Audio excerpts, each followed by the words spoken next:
அவர்கள் உறவினர்கள் நிறைய நீங்க வந்திருக்கீங்க. உங்களெல்லாம் பார்க்கும்போது ரொம்ப சந்தோஷமா இருக்கு.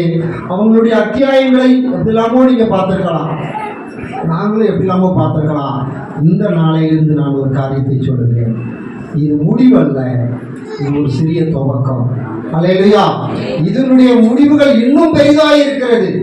ஆமென், பெரிதாக இருக்கிறது. எனவே இதுவரை நீங்கள் அவரை உங்களுடைய உறவினராக, ஒழுங்கனாக, மச்சானாக, அண்ணனாக, தம்பியாக பார்த்திருக்கலாம். இன்னையிலிருந்து நீங்கள் உங்களுடைய பார்வையை மாற்றிக்கொள்ள வேண்டும். ஏன் என்று சொன்னால் அவர் ஒரு நல்ல தேவனுடைய போதகர். அல்லேலூயா. நல்ல ஒரு பெரிய போதகர் அவர். அவருக்கு என்னையா செய்யணும்? நாம் எல்லோரும் அவருடைய ஊழியர்களுக்கு ஜெபத்திலே தாங்கணும். அல்லேலூயா. அவரை நாம் ஊழியத்திலே தாங்கணும், பொருளாதாரத்திலே தாங்கணும். சீக்கிரத்தில் இந்த பகுதியிலே அவர் சொந்த இடம் வாங்குவதற்கும் சபை கட்டுவதற்கும் நாம் யாவரும் இன்றையிலிருந்து ஒரு பொருத்தனை செய்து நம்மிடத்தில் இருக்கிறவைகளில் பூராத்தையும் கொடுக்கட்டாலும் கொஞ்சமாவது எங்கேயாவது இருக்கும், இல்லாமலா இல்லை. அது காத்துலையோ, கழுத்துலையோ, மூக்குலையோ, மணிப்பாட்சிலையோ, வெட்டிலையோ, பேங்க்லையோ எங்கேயோ இருக்கும். இயேசுராஜிக்கு கொடுக்கிறதாக நினைக்காமல் அவருடைய ஊழியத்துக்கு கொடுக்கிறதாக நினைத்து தொடர்ந்து தாங்குவோம். இந்த எல்லை இதை விட 100 மடங்கு பெருகி கர்த்தருடைய சந்தோஷமும் மகிழ்ச்சியும் துதியும் நிரம்பி இருக்கும். அருமையான தலைமை போதகரை என் மனதார நான் அவர்களை வாழ்த்துகிறேன்.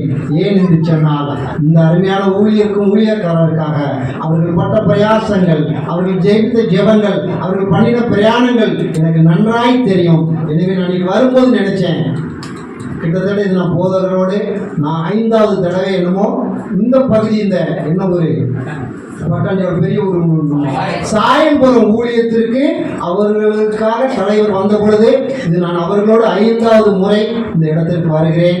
முதல்ல பார்த்ததுக்கும், 2வது பார்த்ததுக்கும், 3வது பார்த்ததுக்கும், 4வது பார்த்ததுக்கும், 5வது பார்த்ததுக்கும் படிப்படியாய் வளர்ந்து இந்த 5வது நல்ல ஒரு அழகான சபையாய் ஒரு கூட்டமாய் பார்ப்பதில் மிகுந்த மகிழ்ச்சி அடைகிறேன்.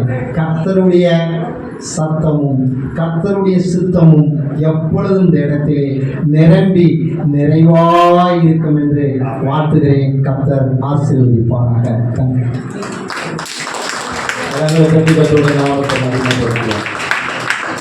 நல்ல வார்த்தைகளுக்காக நன்றி. கர்த்தர் அப்படியாக ஆசீர்வதிப்பாராக. தொடர்ந்து விழுப்புரம் பட்டணத்தில் கர்த்தருடைய ஊழியத்தை செய்கிறதான பாஸ்டர் பிரபுதாஸ் அவர்கள் மத்தியில் இருக்கிறாங்க. அவர்கள் முன்பதாக வந்து சில வார்த்தைகளை சொல்லுவாங்க. நல்லா உற்சாகமாக கரங்களை தட்டி அவர்கள் வரவேற்பார்.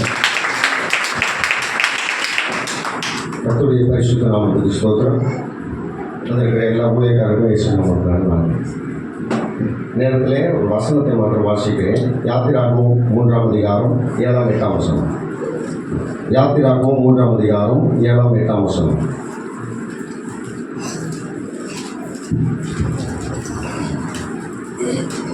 அப்பொழுது கர்த்தர், எகிப்தில் இருக்கிற என் ஜனத்தின் உபத்திரவத்தை நான் பார்த்து வானோட்டிகள் நிமித்தம் அவர்கள் இடுகிற கூக்குரலை கேட்டேன்.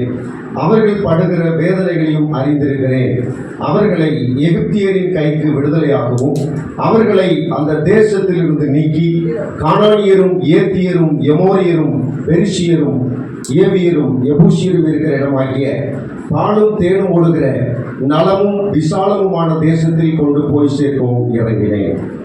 ஆண்டவராகிய கர்த்தர் மோசேயை அழைத்த போது சொன்ன வார்த்தை, இஸ்ரவேல் ஜனங்கள் நெருக்கத்தில் இருந்தார்கள், ஒடுக்கப்பட்டிருந்தார்கள், சிறைப்பட்டிருந்தார்கள், போராட்டத்தில் இருந்தார்கள், அடிமைப்பட்டிருந்தார்கள், பலவிதமான பிரச்சனைகள் இருந்தபோது ஆண்டவர் சொன்ன வார்த்தை, உங்களை நலமும் விசாலமுமான தேசத்தில் கொண்டு போய் சேர்ப்பதற்காய் இறங்கினேன் என்று சொன்ன ஆண்டவர் இந்த ஊழியத்திலே பாலும் தேன் ஓடுகிற தேசத்திற்கு போகும்படியாக கர்த்தர் இறங்கி இருக்கிறார். அல்லேலூயா. பாலும் தேனும் ஓடுகிற தேசத்துக்கு கர்த்தர் கொண்டு போவார். கானான் தேசம், இன்றைக்கு இருக்கிற இஸ்ரவேல் நாடு தான் கானான் தேசம்.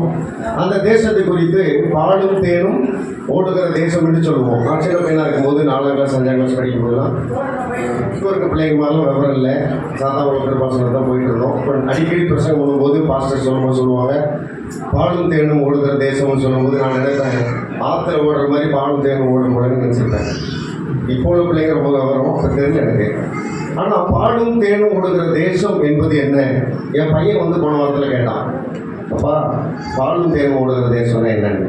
அப்போ அந்த பாட்டை பாடும்போது பழைய பாடல் உண்டு, கானான் என்பது வளமுள்ள நாடு, பாலும் தேனும் ஓடும் நல்ல நாடு அப்படின்னு பாட்டு உண்டு.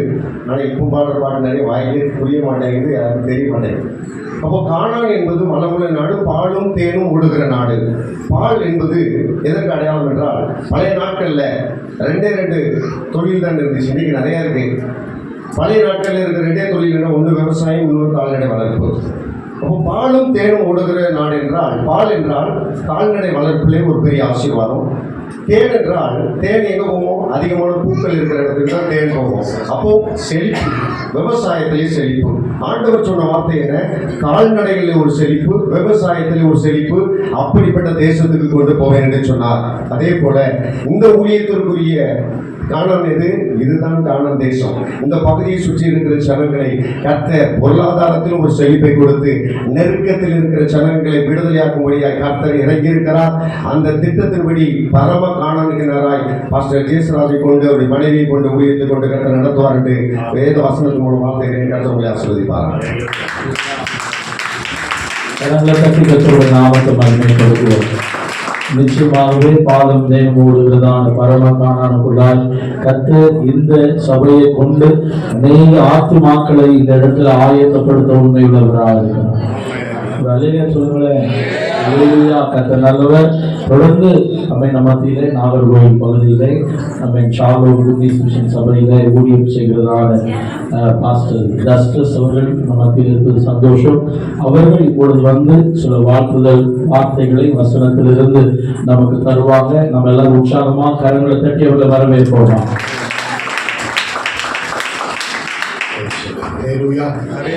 சந்தோஷம். சிரிச்சுக்கிட்டே இருக்கணும். நல்லதான். காரணம், தேவனுடைய சமூகத்தில் இருப்பது பெரிய ஒரு மகிழ்ச்சியை நாம் முகத்தில் என்ன செய்யணும்? வெளிப்படுத்தணும். கத்த நல்லவர். காரணம், நிறைய வாழ்த்துதல் செய்திகளை நாம் கேட்டோம். எல்லாருமே கத்தருடைய வசனத்தை முன்னிறுத்தி ஊழியத்தை, ஊழியர் குடும்பத்தை, இங்கே இருக்கிற ஜனங்களை, விசுவாச மக்களை வாழ்த்தி ஆசீர்வதித்திருக்கிறார்கள். ஆமென். அந்த ஆசீர்வாதம் நம்ம வாழ்க்கையில் என்ன செய்யணும்? நிறைவேறும். அப்போ நம்ம அதை ஏற்றுக்கொண்டு அதை சந்தோஷத்தோடு அறிக்கை செய்யும் பொழுது கர்த்தர் அந்த வாக்குத்தத்தங்களை நிறைவேற்றுவார். ஆமென். கர்த்தருடைய நல்ல நாமம் மகிமைப்படுவதாக இந்த வாய்ப்பை கொடுத்த தேவனுக்கு நன்றி செலுத்துகிறேன்.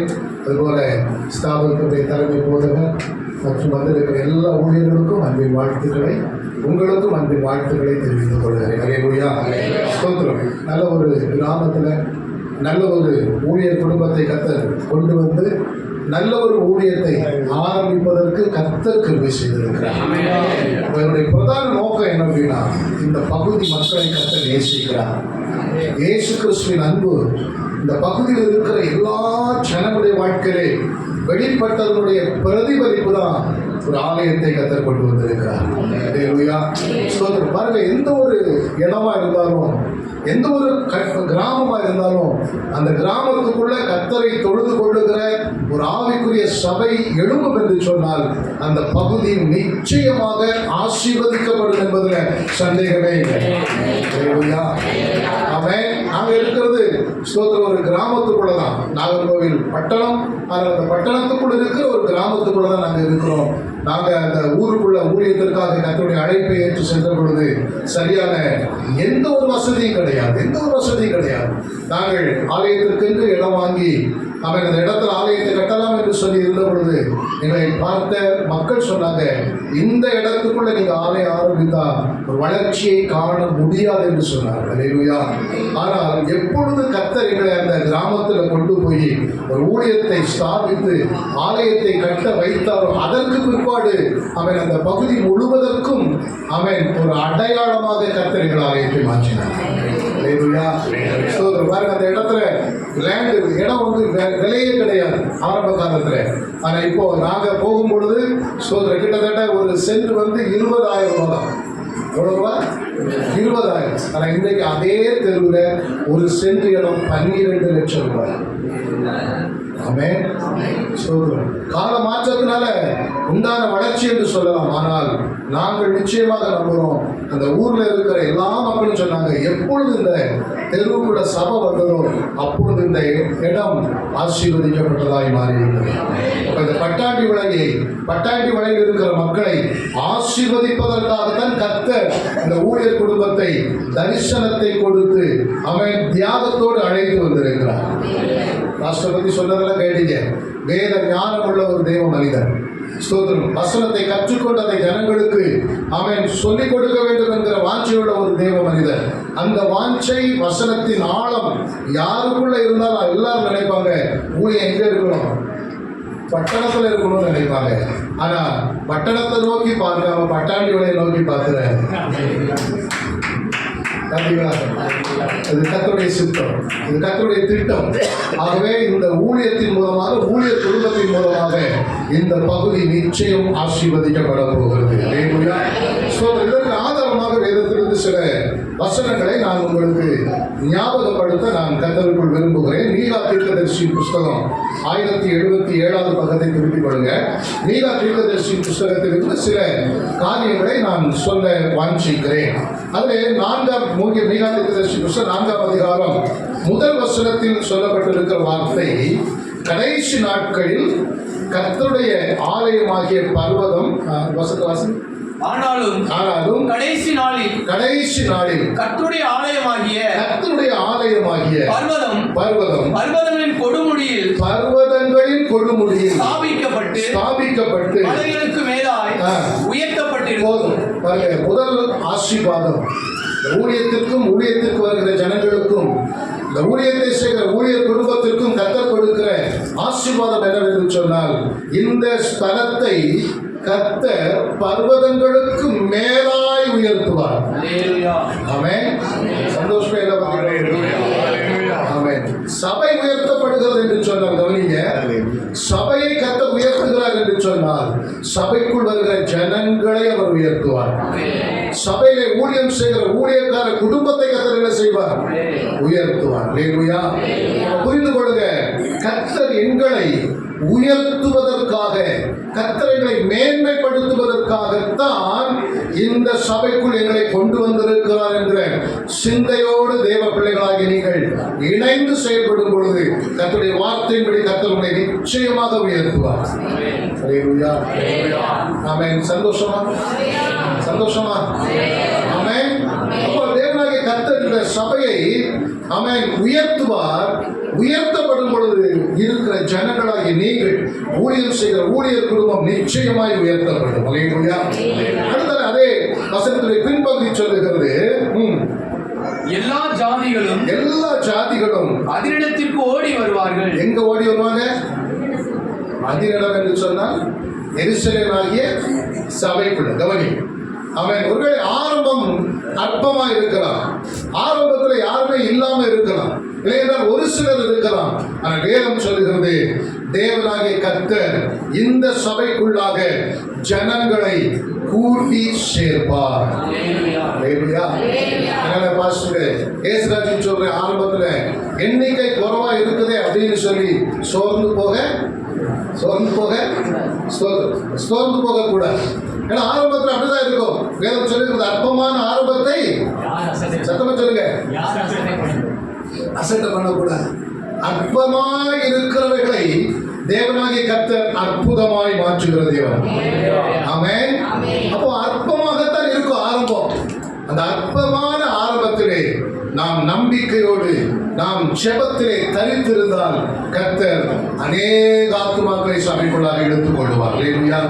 நாங்கள் ஊழிய ஆரம்பிக்கும் பொழுது கர்த்தர் எங்களுக்கும் பெரிய தரிசனங்களை தந்திருந்தார். இப்படியெல்லாம் பண்ணணும் அப்படின்னு சொல்லி நிறைய திட்டங்களை தந்திருந்தாரு. ஆனால் சபை என்று ஆரம்பித்து பிரதிஷ்டை பண்ணி முதல் ஞாயிற்றுக்கிழமை, இன்னைக்கு நிறைய பேர் இருக்கிறீங்க, சொந்தக்காரங்க, பழக்கப்பட்டவங்க, அவன் நிறைய பேர் வந்து வருவாங்க, இன்னும் வருவாங்க. ஸ்தோத்திரம். ஆராதனை என்று வரும் பொழுது எல்லாரும் வருவாங்க அப்படின்னு சொன்னா அவங்களுக்கு வாய்ப்புகள் இருக்காது. அவரவர்கள் இடத்துல இருப்பாங்க. அப்படிதான் எங்களுக்கு சபை பிரதிஷ்டை பண்ணும் பொழுது கிட்டத்தட்ட 100 பேர் பக்கம் வந்திருந்தாங்க. முதல் ஞாயிற்றுக்கிழமை, வியாழக்கிழமை பிரதிஷ்டை பண்றோம், ஞாயிற்றுக்கிழமை ஆராதனைக்கு ஒரே ஒரு வயசான பாட்டி வந்திருந்தாங்க. ஒரே ஒரு ஆமென். அதே இடம், அதே பலிபீடம், அதே அமைப்பு எல்லாம் சரிதான். வியாழக்கிழமை 100 பேருக்கு மேல இருந்தாங்க, ஞாயிற்றுக்கிழமை ஒரே ஒரு ஆள். அல்லேலூயா. சார கர்த்தர் இன்றைக்கு ஆமென் ஒரு குறிப்பிட்ட காலத்திற்குள்ளாக இந்த வசனத்தின்படி அபரிதமான ஒரு வளர்ச்சியை தந்திருக்கிறார். ஆமென். சபையின் மூலமாக அநேகர் தேவனுக்கு நேராக, வசனத்திற்கு நேராக அவன் கவர்ந்தெடுக்கப்பட்டு அவர்களை கர்த்தர் இந்த எல்லைக்குள்ளாக கொண்டு வருவார். அவருக்கு தெரியும் ஒருத்தர் எப்படி கொண்டு வரணும்னு சொல்லி என் தேவனுக்கு தெரியும். அந்த சூழ்நிலைகளை கர்த்தர் அவன் தேசத்தில் உண்டாக்குவார். அப்பொழுது கர்த்தர் ஜனங்களை சபைக்குள் கொண்டு வருவார். அல்லேலூயா. அடுத்த 2வது ஸ்தோத்திரம் 2வது வசனத்தை வாசிக்கும் பொழுது அங்கே வேதம் சொல்லுகிறது, வாசிங்க. திரளான ஜாதிகள் புறப்பட்டு வந்து நாம் கர்த்தரின் பர்வதத்திற்கும் போவோம் வாருங்கள். போதும். கவனிங்க, 2வது சொல்லப்ப 3வது காரியம் என்ன அப்படின்னா, இங்கே வருகிற ஜனங்கள் மாத்திரமல்ல, அநேக ஜனங்கள் ஒரு தீர்மானம் எடுப்பாங்களா? என்ன தீர்மானம் எடுப்பாங்களா தெரியுமா? நாமும் இந்த ஆலயத்திற்கு போக வேண்டும். அல்லேலூயா. சும்மா ஒரு இடம் இருக்குன்னு சொன்னா யாரும் என்ன செய்ய மாட்டாங்க? சொல்லுங்க. சும்மா ஒரு இடத்துல வர மாட்டாங்க. அப்போ கர்த்தருடைய செயல்கள், கர்த்தருடைய கிரியைகள் அவன் இன்று முதல் இந்த எல்லைக்குள்ளாக பகிரங்கமாய் கர்த்தர் வெளிப்படுத்த போகிறார். அல்லேலூயா. பகிரங்கமாய் கர்த்தருடைய கிரியைகள் என்று சொல்லும் பொழுது அவன் அற்புதங்கள், அதிசயங்கள், அடையாளங்களை கர்த்தர் நிச்சயமாக அன்பு போதகர் குடும்பத்தினை கொண்டு தேசத்தின் ஜனங்களை கொண்டு வருவதற்காக அவர்கள் தீர்மானம் எடுப்பதற்கு ஏதுவாக கர்த்தர் கண்டிப்பா செய்வார். விசுவாசிக்கிறீங்க? அல்லேலூயா. ஜனங்களுக்குள்ள ஒரு தீர்மானம் எடுத்து சபைக்குள்ள வரணும்னு சொன்ன அந்த சபைக்குள்ள கர்த்தருடைய செயல்கள் கண்டிப்பாக என்ன செய்ய வேண்டும்? நடக்கணும். அது கண்டிப்பா நடக்கும். விசுவாசிக்கிறீங்க? விசுவாசிக்கிற தேவ பிள்ளைகள் கரங்களை தட்டி கர்த்தருடைய வல்லமையான கிரியைகள், அற்புதமான கிரியைகள், ஆச்சரியமான கிரியைகள் தேவன் இந்த இடத்திலே நிச்சயமாய் வெளிப்படுத்துவார். அதை அப்படியே செய்வதற்காக அல்லேலூயா. நம்முடைய சபைக்கு வளர்ச்சிக்கு ஒரு முக்கியமான காரணம் ஆமென். இது போல தேவனாகிய கர்த்தர் கிரியைகளை வெளிப்படுத்த ஆரம்பித்தார். மரணத்திற்கு நியமிக்கப்பட்டவர்கள் விடுதலையாக்கப்பட்டார்கள். அநேக வியாதிஸ்தர்களை கர்த்தர் சுஸ்தப்படுத்தினார்.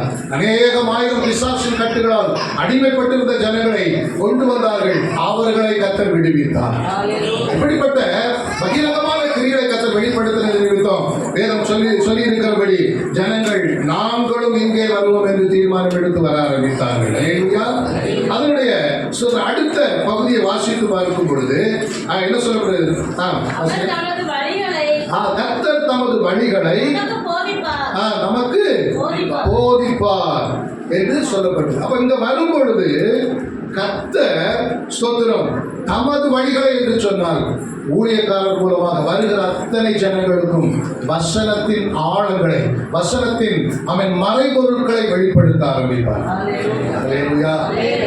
மேலோட்டமாய் வசனத்தை வாசிப்பது என்பது வேற. அந்த வசனத்தை தேவ சமூகத்தில் காத்திருந்து ஆவியானுடைய ஆளுகையோடு, ஒத்தாசையோடு அந்த வசனங்களை தேவ மனிதன் இந்த இடத்துல நின்று பிரசங்கம் பண்ணும் பொழுது, ஓ வசனத்துக்குள்ள இவ்வளவு உள்ளான காரியங்கள் இருக்கிறதா என்று சொல்லி ஜனங்கள் ஆச்சரியப்படக்கூடிய அளவுக்கு போதகரை கொண்டு கர்த்தர் வசனத்தை வெளிப்படுத்த போகிறார். வசனத்தை வெளிப்படுத்தும் பொழுது எரேமியா தீர்க்கதரிசி சொன்னது போல ஜனங்கள் ஒவ்வொருவரும் அதை என்ன செய்வாங்க? ஏற்றுக்கொள்வார்கள். ஏற்றுக்கொள்ள சோதரன் அந்த ஜனங்களுடைய வாழ்க்கையிலே மாற்றங்களை கர்த்தர் கொடுக்க ஆரம்பிப்பார். ஆமென். அவன் மாத்திரமல்ல, அந்த ஜனங்கள் வசனத்தை கேட்க கேட்க கிறிஸ்துவுக்குள்ளாக அவர்கள் உயிர் நீட்சி அடைய ஆரம்பிப்பார்கள். அவன் வாழ்க்கையில அவன் ஆவிக்குரிய பூமிக்குரிய சரீர காரியங்கள்ல பெரிதான மாற்றங்களை கர்த்தர் கொடுப்பார். அல்லேலூயா. அவர்களை கர்த்தர் உலகத்திற்கு சாட்சியாக வைப்பார். அல்லேலூயா. ஆமென். அடுத்த வசனம் அதே 5வது வசனம் சொல்லுகிறது, சகல ஜனங்களும் தங்கள் தேவனுடைய நாமத்தை பற்றிக்கொண்டு நடப்பார்கள். நாங்களும்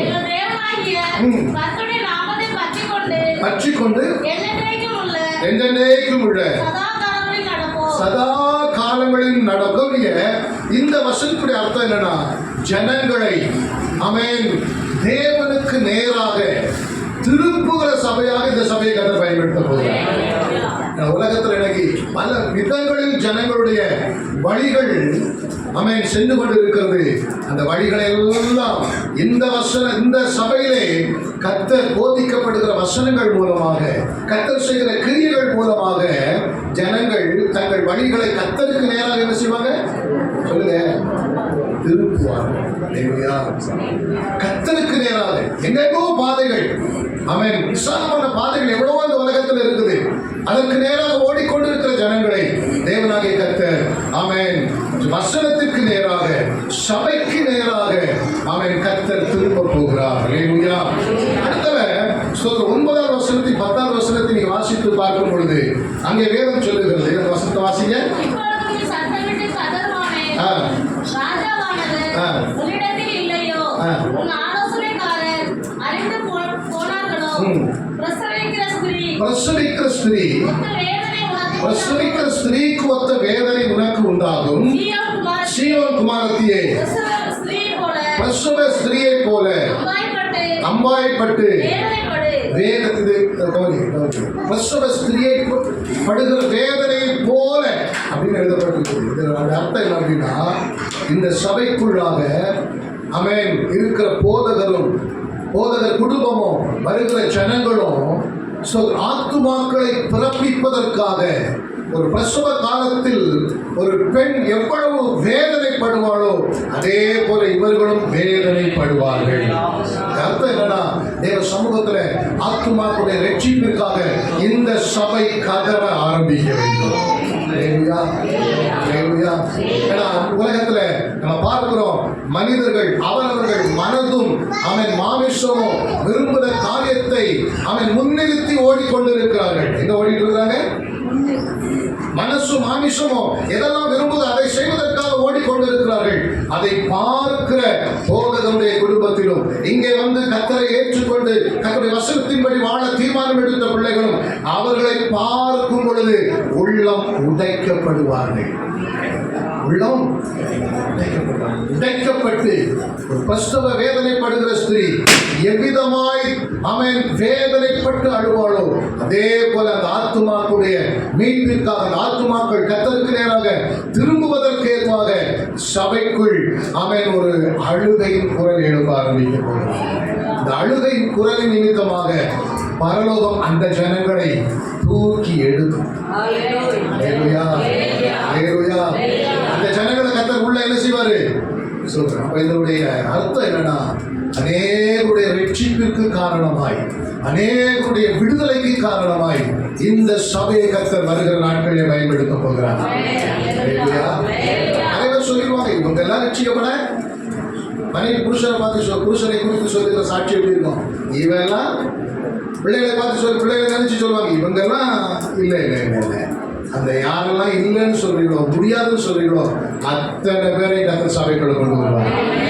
அதற்கு முகாந்தரமாய் இந்த சபைக்குள் இருந்து தேவ சமூகத்திற்கு நேராக அழுகையின் சபம் எழும்ப ஆரம்பிக்கும். அடுத்து 11வது 12வது வசனத்தை வாசிக்கும் பொழுது அங்கே சொல்லப்பட்டிருக்கிற காரியம் என்னன்னா, இது சபை எழுப்பும் பொழுது இதனுடைய ஆழங்களை, இதனுடைய ரகசியங்களை அறியாத மற்றவர்கள் சபையை குறித்தும் ஊழியரை குறித்தும் வருகிற ஜனங்களை குறித்தும் விரோதமாய் பேசுவார்கள், விரோதமாய் எழும்புவார்கள்.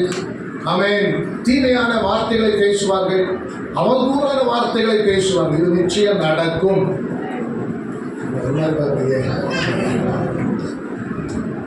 புரியுதா? இதெல்லாம் நாங்க கடந்துதான் 25 வருஷங்கள் தாண்டி ஓடிட்டு இருக்கோம். பல காரியத்தை பேசுவாங்க, ஸ்தோத்திரம். ஆனாலும் யாரெல்லாம் பேசுறாங்களோ அவங்கள கர்த்தர் உள்ள கொண்டு வர்றாங்க. சொல்றேன், விசுவாச மக்களுக்கும் சொல்றேன், போதக குடும்பத்துக்கும் சொல்றேன், யார் என்ன பேசினாலும் அந்த இடத்துல இயேசு கிறிஸ்து எப்படி அந்த ஜனங்கள் மேல் அன்பை வெளிப்படுத்தினாரோ அந்த அன்பை வெளிப்படுத்தப்படாது. இது கர்த்தர் அனுமதித்திருக்கிறார் என்ற உணர்வு மனசுக்குள்ள இருக்கணும். வளர்ச்சி என்று வரும் பொழுது அப்போஸ்தலர் நடவடிக்கைகளை பார்க்க முடியும். ஒரு வளர்ச்சி என்று வரும் பொழுது அதை பார்க்கிற ஜனங்களுக்குள்ள வித்தியாசமான எண்ணங்கள் என்ன செய்யும்? பொறாமைகளும் எரிச்சல்களும் வரும். இல்லையா? அதனால தான் எதிராக எழுப்புவாங்க. வேற ஒரு காரியம் கிடையாது. மாத்திரமல்ல, அவன் இருதயங்களை கடினப்படுத்தி வைத்திருக்கிற இந்த உலகத்தின் அதிபதியாக பிசாசானவன் அவன் அவர்களுக்குள்ள வந்து கிரியை செய்வான். ஆனா இங்கு அவர்களுக்காக ஜெபம் ஏறெடுக்கப்பட்டு கொண்டே இருக்கும். ஆமென். அவர்களுக்காக நாம எதிராக ஒரு நாள் என்ன செய்ய போறது கிடையாது, எழுப்ப போறது கிடையாது. எங்க சபையில தான் பாத்தீங்கன்னா ஆமென் ஆராதனை நடந்துட்டு இருக்கோம். வெளியே அவன் நம்ம ஜனங்களும் நாங்களும் உள்ள அவன் ஆவில நிரம்பி அந்நிய பாஷை பேசிக்கிட்டு இருப்போம். கவனிக்கிறீங்களா? அந்நிய பாஷை பேசுவோம். அங்க வெளியே ஒரு கூட்டம் அந்நிய பாஷை பேசிட்டு இருப்பாங்க. புரியலையா உங்களுக்கு? புரிஞ்சுதா?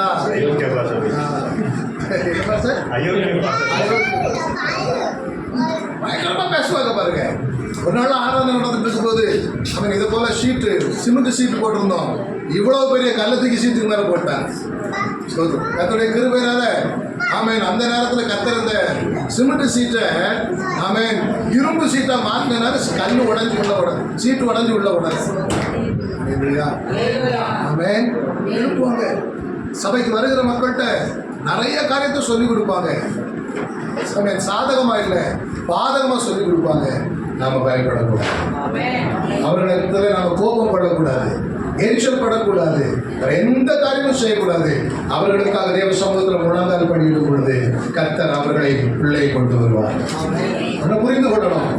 இப்படிப்பட்ட ஜனங்களை ரட்சிப்பதற்காகத்தான் கர்த்தர் இந்த ஊழியர் குடும்பத்தை அந்த எண்ணம் நமக்குள்ள இருக்குன்னு சொன்னா அந்த ஜனங்களை கர்த்தர் கண்டிப்பாக ரட்சித்து உள்ளே கொண்டு வருவார். கடைசியாக ஸ்தோத்திரம் 13வது வசனத்தை வாசித்து பார்க்கும் பொழுது வாசிக்கிற வசனத்தை, சீயோன் குமாரத்தியே எழுந்து போரடி,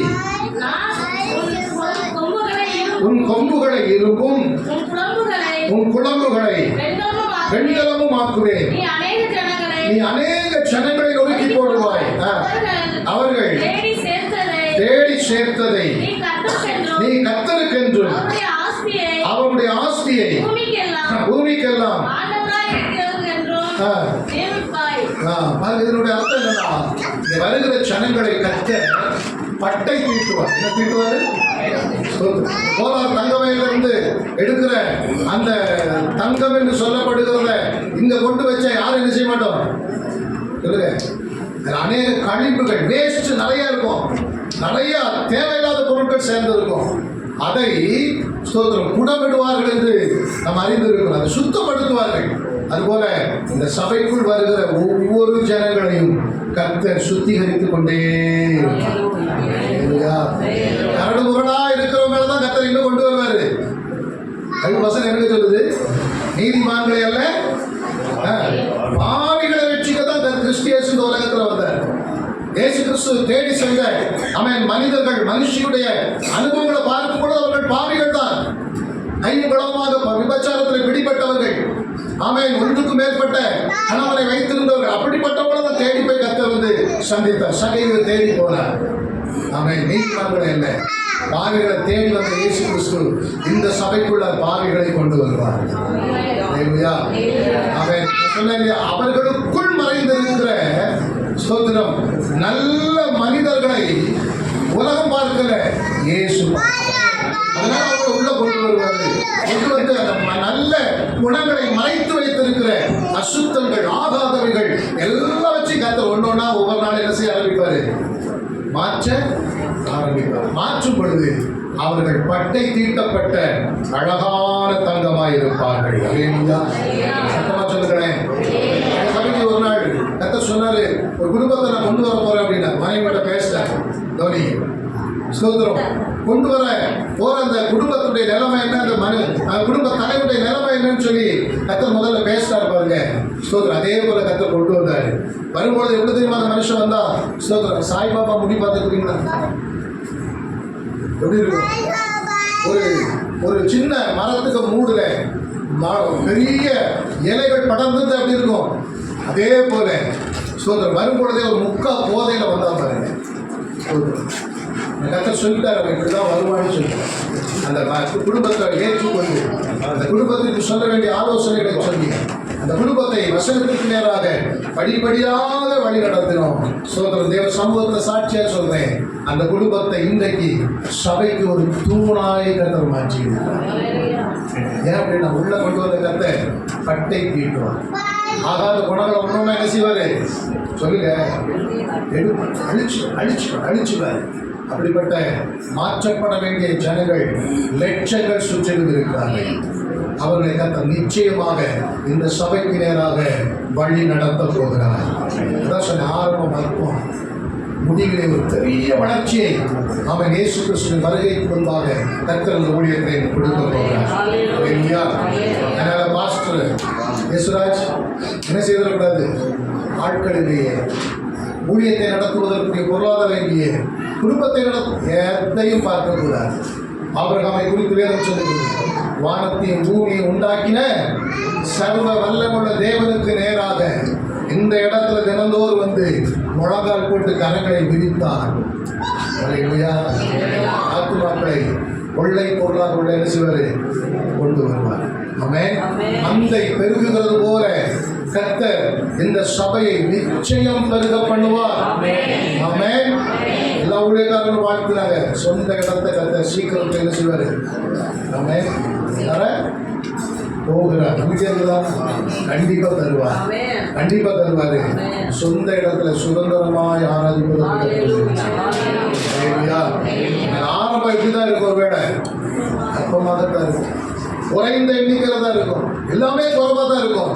ஆனால் குறைந்த எண்ணிக்கைக்குள்ளும் குறைந்த அனுபவங்களுக்குள்ளும் இருக்கிற இந்த சபைக்குள் இருக்கிறவர் எப்படிப்பட்டவர் என்று சொன்னால் பூரணமானவர், நிறைவானவர். அல்லேலூயா. அவர்கள் எடுக்கிறபடினால வார்த்தைகளை உறுதிப்படுத்துவதற்காக அநேக கிரிகளை வெளிப்படுத்துவார். ஆமென். எத்தனை விசுவாசிக்கிறீங்க? கிரிகள் என்ன செய்யும்? ஆமென். நீங்களும் ஏதாவது ஒரு பிரச்சனையோடு, ஏதாவது ஒரு வியாதியோடு, ஏதாவது ஒரு போராட்டத்தோடு உங்களை யாராவது சந்திச்சா இங்கே ஒரு தேவ மனிதன் இருக்கிறான்னு சொல்லி விசுவாசத்தோடு என்ன செய்யணும்? கூட்டிட்டு யாரோ ஒருத்தர் வாழ்க்கை செய்து சொல்லும்போது சொன்னாங்க, பார்க்கறதுக்கு தான் மாஸ்டர் ஒல்லியா சத்து இல்லாதது போல இருக்கும், ஆனால் உள்ள என்ன இருக்குது? ஆவியானவர் இருக்கிறார்.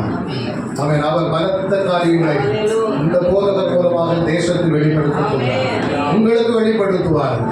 ஆகவே கர்த்தர் ஸ்தாபித்த இந்த ஊழியத்திலே பெரிய வளர்ச்சியை நிச்சயமாக கர்த்தர் கொடுப்பார். ஊழியமும் விசுவாச மக்களும் ஊழியர் குடும்பமும் இயேசு கிறிஸ்துவின் நாமத்தினாலே வளர்ந்து பெருகட்டும் என்று மனப்பூர்வமாக நாங்கள் வாழ்த்துகிறோம், ஆசீர்வதிக்கிறோம். கர்த்தர் இந்த வார்த்தைகளை எல்லா காரியங்களையும் நிறைவேற்றுவாராக. ஆமென்.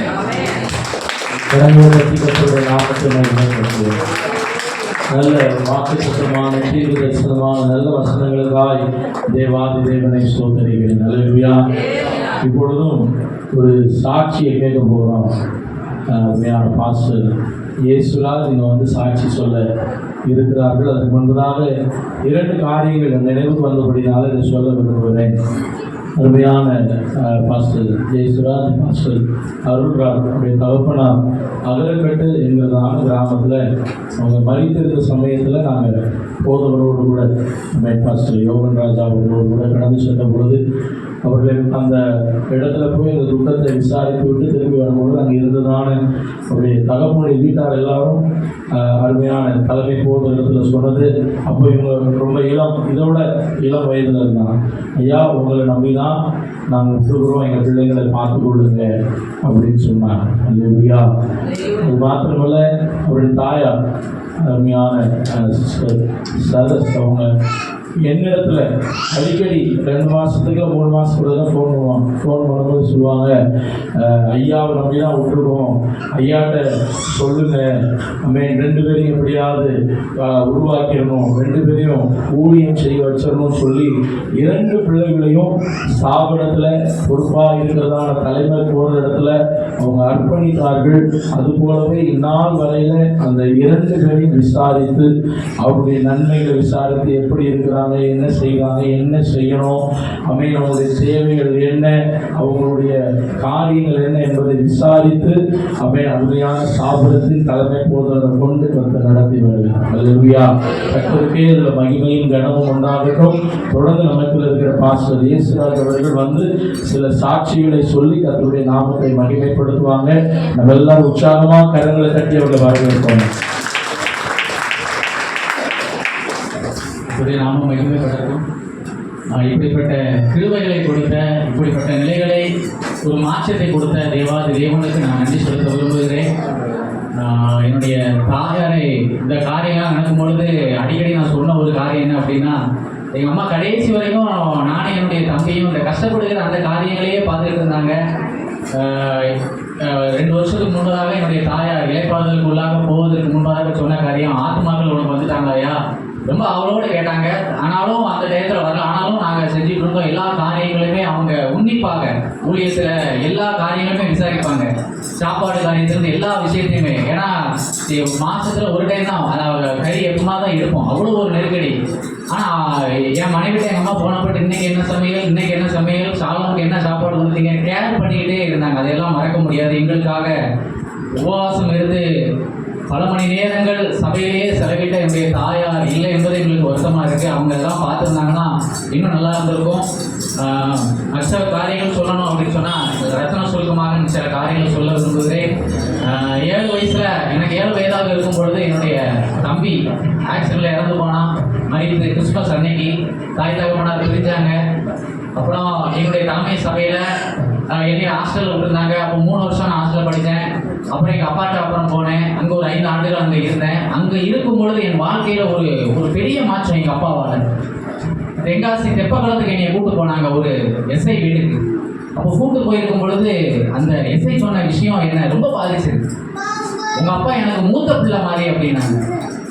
என் பிள்ளைகளை எல்லாம் உங்கள் அப்பா தான் பார்த்துக்கிட்டாங்க, அவ்வளவு உண்மையாக இருந்தாங்க அப்படின்னு சொன்ன அந்த சாட்சி இன்னும் எனக்கு மறக்கலை.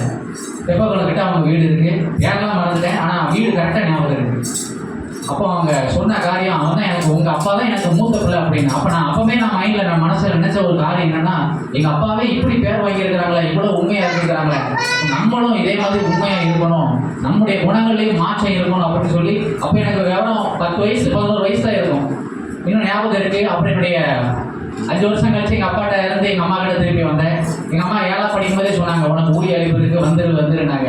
நான் இப்போ ரோமன் கத்தோலிக்கத்தில் இருக்கிறதுனால நான் வரவே மாட்டேன் அப்படின்ட்டேன். ஆனால் எங்கள் அம்மா தீர்க்கமாக நம்பினாங்க. அதே மாதிரி 10ஆம் படிக்கும் பொழுது ஒரு காரியம் நடந்தது. உடனே எங்கள் அப்பாட்ட இருந்து நான் எங்கள் அம்மாட்ட இங்கே வந்தேன். அதுக்கப்புறம் ரசிக்கப்பட்டு என் தாயாரோடு இருக்க கதை திருப்பி செய்தார். என் தாயார் படித்து எனக்கு நல்லா தெரியும் செலவுக்கு எவ்வளோ வச்சுருப்பாங்கன்னு எனக்கு தெரியும். யார் வந்தாலும் எங்கள் வீட்டுக்கு தான் வருவாங்க, முகம் போனாமல் கவனிப்பாங்க.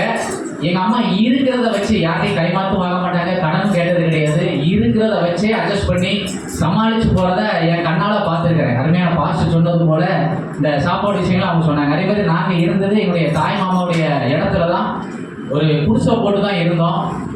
அதில் இருக்கும் பொழுது நானும் என் தம்பியும் பக்கத்து வீட்டில் உள்ள எங்கள் சித்தப்பா வீட்டில் தான் படுப்போம். ஏன்னா ஒரு கட்டில் ஒரு பீரோடு தான் போட முடியும், அதுக்கு மேலே எதையுமே வைக்க முடியாது. அப்போ மழைலாம் பெய்ஞ்சதுன்னா உள்ள ஃபுல்லாக நனையும். எங்கள் அம்மா எத்தனையோ நாள் நனைஞ்சிருக்கிறாங்க. நனைஞ்சாலும் வேறு வீட்டுக்கு எங்கள் சித்தப்பா வீட்டுக்குலாம் வரமாட்டாங்க, நீங்கள் படுத்துக்கோங்க அப்படின்றாங்க. வாடகை வீட்டில் இப்படி பொங்கராயக்குறிச்சியில் இருக்கும்போது கிட்டத்தட்ட ஒரு 5 வீடுகள், அதில் அதிகமாக நாங்கள் இருந்தது குடிசை வீட்டில் தான். 8 வருஷம் இருந்திருக்கிறோம். அந்த 8 வருஷத்தை மறக்க முடியாது. முதல் 3 வருஷம் என்னால் இப்படி குடிசையில் இருக்குமே சொல்லி எங்கள் அம்மாட்ட அடிக்கடி வாக்குவாதம் பண்ணுவேன். என்னம்மா இப்படி நிறைய விஷயத்தை இழந்துட்டேன்னு சொல்லி நிறைய வாக்குவாதம். அப்புறம் கர்த்தர் என்கிட்ட பேசினாரு, நீ இழந்ததை குறித்து நீ கவலைப்படாத, இன்னும் நீ நிறைய காரியங்களை நான் உனக்கு கொடுக்க இருக்கிறேன் அப்படின்னு. அன்னைக்கு விட்டேன். அது வரைக்கும் சில காரியங்களை இழந்ததை நினச்சி எங்கள் அம்மாட்ட புலம்பிக்கிட்டே இருப்பேன். இப்படி குடிசையில் உட்கார விஷயமா யாராவது ஒரு ஊழியக்காரங்க வந்தாலும் நான் எங்கள் தலைமை சபையில் எங்கள் பாஸ்டரில் நான் குடிசையில் இருக்கிறது சொல்லவே இல்லை. ஒரு டைம் எங்கள் கிளை ஊழியர், நான் ரொம்ப உடம்பு முடியாமல் இருக்கும்போது எங்கள் தலைமை பாஸ்டர் ஒரு ஊழியக்காரங்களை கூட அனுப்பி விட்டுருந்தாங்க. அன்றைக்கி தான் அவங்களுக்கே தெரியும், உள்ள சேர் கூட இடம் இல்லை, உட்கார முடியல. பார்த்துட்டு நைட் ஏரியா உடம்பு சரியில்லை, எங்கள் தலைமை பாஸ்டர் யோகான் பாஸ்டர் தான் அனுப்பி வச்சுருந்தாங்க அவங்கள. அப்போ அவங்க பார்த்துட்டு ஆச்சரியப்பட்டாங்க, இப்படி குடிசையில் இருக்கிறாங்க, நான் நம்பவே முடியலையே அப்படின்னு.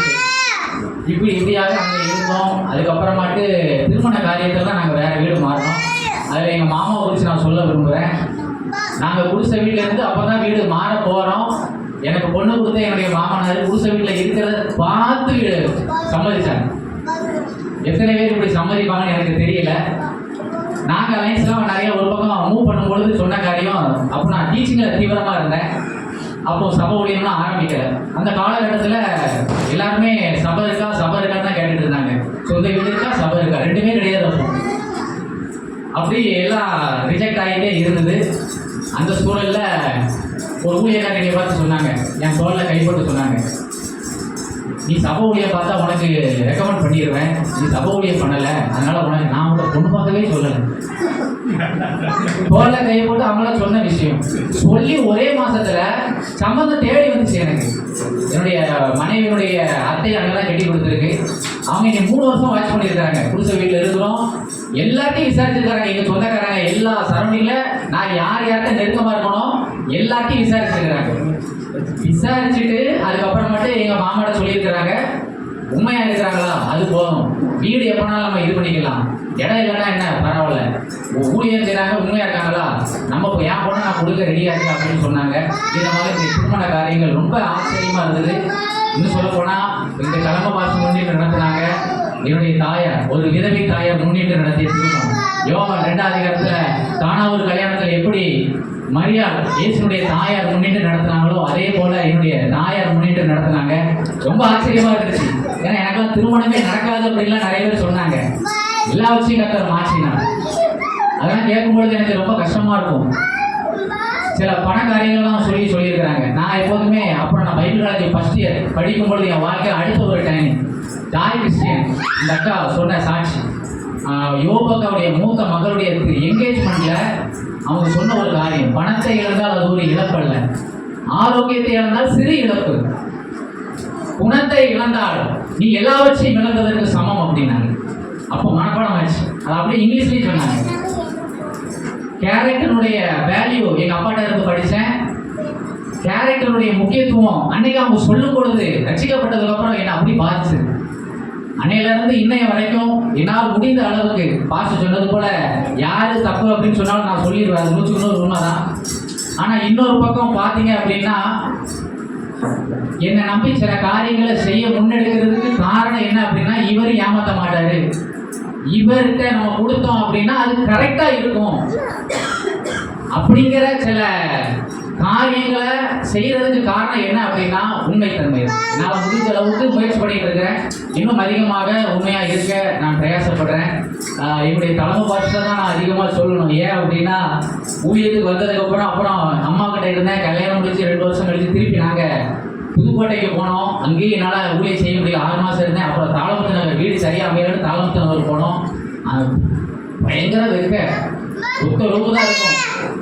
அவ்வளவு வெயிலில் கஷ்டப்பட்டு தான் இருந்தோம். ஆனாலும் கூட அப்புறம் சாயல்புரத்துலேயும் எங்களுக்கு சரியாக அமைப்பு அமையலை. அதுக்கப்புறமாட்டி செட்டியம்பலம் போனோம், அங்கேயும் அமையலை. அதுக்கப்புறம் இந்த பட்டாண்டி விலைக்கு ஒரு ஊழியக்காரர் மூலமாக இந்த மாதிரி ஒரு வீடு இருக்குது, அவங்க ஊழியக்காரங்களுக்கு தான் கொடுக்கணும் அப்படின்னு சொல்லிட்டு இருக்கிறாங்க அப்படின்னாங்க. அப்போ இப்படியாகத்தான் நாங்கள் வந்தோம். இந்த இடத்துக்கு வந்து 3.5 ஆண்டுகள் ஆகிருச்சு. இங்கே வந்ததுக்கு அப்புறம் தான் முத சண்டே கிளாஸ் ஊழியத்தை சபை ஊழியத்துக்கு வந்ததுக்கு அப்புறம் 1.5 வருஷம் எங்களால் ஊழியம் செய்ய முடியல. இங்கே வந்ததுக்கு அப்புறம் தான் சண்டே கிளாஸ்ல இருந்து எல்லா ஊழியங்களையும் செய்ய கர்த்தர் எங்களுக்கு கிருபை செய்தார். தலைமை பாஸ்டர் வந்து என்ன அடிக்கடி கேட்பாங்க, ஆட்கள் வராங்களான்ட்டு. ஆனால் ஒரு வார்த்தை கூட என்ன நீங்கள் ஊழியம் செய்றீங்க, ஒரு ஆள் கூட வரலையா அப்படின்னு சொல்லி ஒரு நாள் கூட கோவப்பட்டதே கிடையாது. ஒவ்வொரு மாசமும் ஊழியர் கூட்டத்தில் விசாரிப்பாங்க. என்னைய விசாரிச்சு அவங்க சொல்லுகிற ஒரு காரியம் என்ன அப்படின்னா, பரவாயில்ல கர்த்தர் உங்களுக்கு ஆத்மாக்களை கொடுப்பாரு, நாங்களும் ஜெபம் பண்ணிட்டு தான் இருக்கோம், நீங்க சோர்ந்து போகாதீங்க அப்படின்னு சொல்லி உற்சாகப்படுத்தினாங்க. இப்படியாக போனதே கிடையாது. தாயாருடைய அடக்காரத்திலாம் கர்த்தர் நேர்த்தியாக நடத்தினார். இந்த தகப்பனார் அடக்காரத்தில நிறைய காரியங்கள் என் மனதை பாதிச்சது. என்னுடைய தாயாருடைய அடக்காரத்தில் நிறைய ஒரு மாற்றத்தை கர்த்தர் எனக்கு கொடுத்தாரு. Welcome to Royal Mobisol Music World. இந்த பகுதிக்கு வந்ததுக்கு அப்புறம் 2 வருஷமா ஆட்களே இல்லை. என்னுடைய சபைக்கு வருகிறாங்க, அந்த சேர்ல உட்காந்துருக்கிறாங்க ஜெயராணி அக்கா. அவங்களுக்கு நான் கைப்பிரதி இங்கே 12 தடவை கைப்பிரதி கொடுத்துருக்கோம். அதுக்கப்புறம் 9 கிட்டத்தட்ட நிறைய நேரம் நான் என்னுடைய மனைவி அப்புறம் ஜெய்மி மாஸ்டர் மெர்சி எல்லாரும் சேர்த்து வீடு வீடாக போய் சண்டே கிளாஸுக்கு விபிஎஸ்க்கு அவங்க எங்களுக்கு ரொம்ப உதவியாக இருந்தாங்க. அதை மறக்க முடியாது. வீடு வீடாக போய் ஆட்களை கூப்பிடுவோம். 2 வருஷமா கைப்பிரதி கொடுக்கும்போது தான் ஜெயராணிக்காவை பார்த்தேன். அவங்க வந்து கரெக்டாக சபைக்கு போகணும் அப்படின்னு சொல்லி மூவ் பண்ணிட்டு இருக்கும் பொழுது எங்கே போகன்னு தெரியல. தூத்துக்குடியில் இருந்தாங்க. தூத்துக்குடியிலேருந்து அப்புறம் இங்கே வந்திருந்தாங்க. எங்க சபைக்கு போக அப்படின்னு தெரியாம ஒரு ஆவிக்குரிய சபைக்கு போகணும்னு இது பண்ணிட்டு இருந்திருக்கிறாங்க. அது எங்களுக்கு தெரியாது. கைப்பிரதி கொடுத்த உடனே நீங்க பாஸ்டான்னு கேட்டாங்க. ஆமா நான் பாஸ்டர் தான், பட்டாண்டொலியில ஊழியம் பண்றேன் அப்படின்னு. அப்புறம் அவங்க நம்பர் வாங்கினாங்க. அப்புறம் ஃபோன் அடிச்சு சொன்னாங்க இந்த மாதிரி சபை எங்க இருக்கு விசாரிச்சு அப்புறம் ஆராதனைக்கு வந்தாங்க. அன்னையில இருந்து கிட்டத்தட்ட 2 வருஷத்துக்கு மேல இந்த சபைக்கு கடந்து வந்துட்டு இருக்கிறாங்க. இங்க வரும்போது ஆள்களே வராது அப்படிலாம் சொன்னாங்க. அதிர்ச்சியான வார்த்தைகள் தான் நாங்க வரும்பொழுது கேட்டோம். சொன்ன மாதிரி பார்த்து சொன்ன மாதிரி கல்லுல நாடு ஒதுக்கிற கதை தான் இப்படிதான் சொன்னாங்க. அதையெல்லாம் கர்த்தர் மாற்றினாரு. அதுக்கப்புறம் நாங்க ஸ்பெஷல் மீட்டிங் 1ஆம் தேதி ஒரு மூவ் பண்ணணும், 6 to 7 வைக்கணும் அப்படின்னு சொல்லி நாங்க நடத்த ஆரம்பிச்சோம். அப்போ எங்களுக்கு தைரியமா முன்னெடுத்து வந்தது அனிதாக்கா. அவங்க குடும்பத்தை எங்களால மறக்க முடியாது. அவங்க முன்ன ரெகுலரா வந்தது மாத்திரம் இல்ல, ஜெய்ஸ்ரீ அக்கா அப்படிங்கிறவங்க கூட்டு வந்தாங்க. அப்புறம் ஜெய்மரி அக்கா, அப்புறம் பாத்திமாக்கா, அப்புறம் பாத்திமாக்கா தாயார் கோமதி அக்கா, ஜெய்ஸ்ரீ அக்கா, அப்புறம் பிரெயினுடைய தாயார் பிரெயினுக்கு, இப்படி செல்வமணி நபர் ஜோதி அக்கா, நிறைய நபர்களை கர்த்தர் எங்களுக்கு கொடுத்தாரு. இந்த காரியத்தை ஆரம்பிக்கிறதுக்கு முன்பதாக எங்க ஊழியத்துல ஒரு மாற்றத்தை கர்த்தர் கொடுத்தாரு. அது எப்படி பாத்தீங்கன்னா, எங்க பெயருக்கு வரணும்னா ஒரு உணர்த்துதல் ஆண்டவர் கொடுத்தாரு. எல்லாருடைய பெயரையும் நீ நோட்ல எழுதி ஜோம் பண்ணு அப்படிங்கிற உணர்த்துதல் ஆண்டவர் கொடுத்தாரு. எங்களுடைய தாயார் வந்து நோட்ல எழுதி ஜோம் பண்றதை நான் முன்னாடி நினைப்பேன், இன்னும் எங்க அம்மா நோட்ல எழுதி ஜோம் பண்ணிட்டு இருக்கிறாங்க எதுக்கு அப்படின்னு. ஆனா நான் சபை ஊழியத்துக்கு வந்ததுக்கு பின்பதாகத்தான் அதனுடைய முக்கியத்துவம் தெரிஞ்சது. எல்லாருமே என்னால ஜோம் பண்ண முடியல. நோட்ல பெயர் எழுதி ஜோம் பண்ண ஆரம்பிச்சேன். கிட்டத்தட்ட 1 வருஷம் ஆகுது.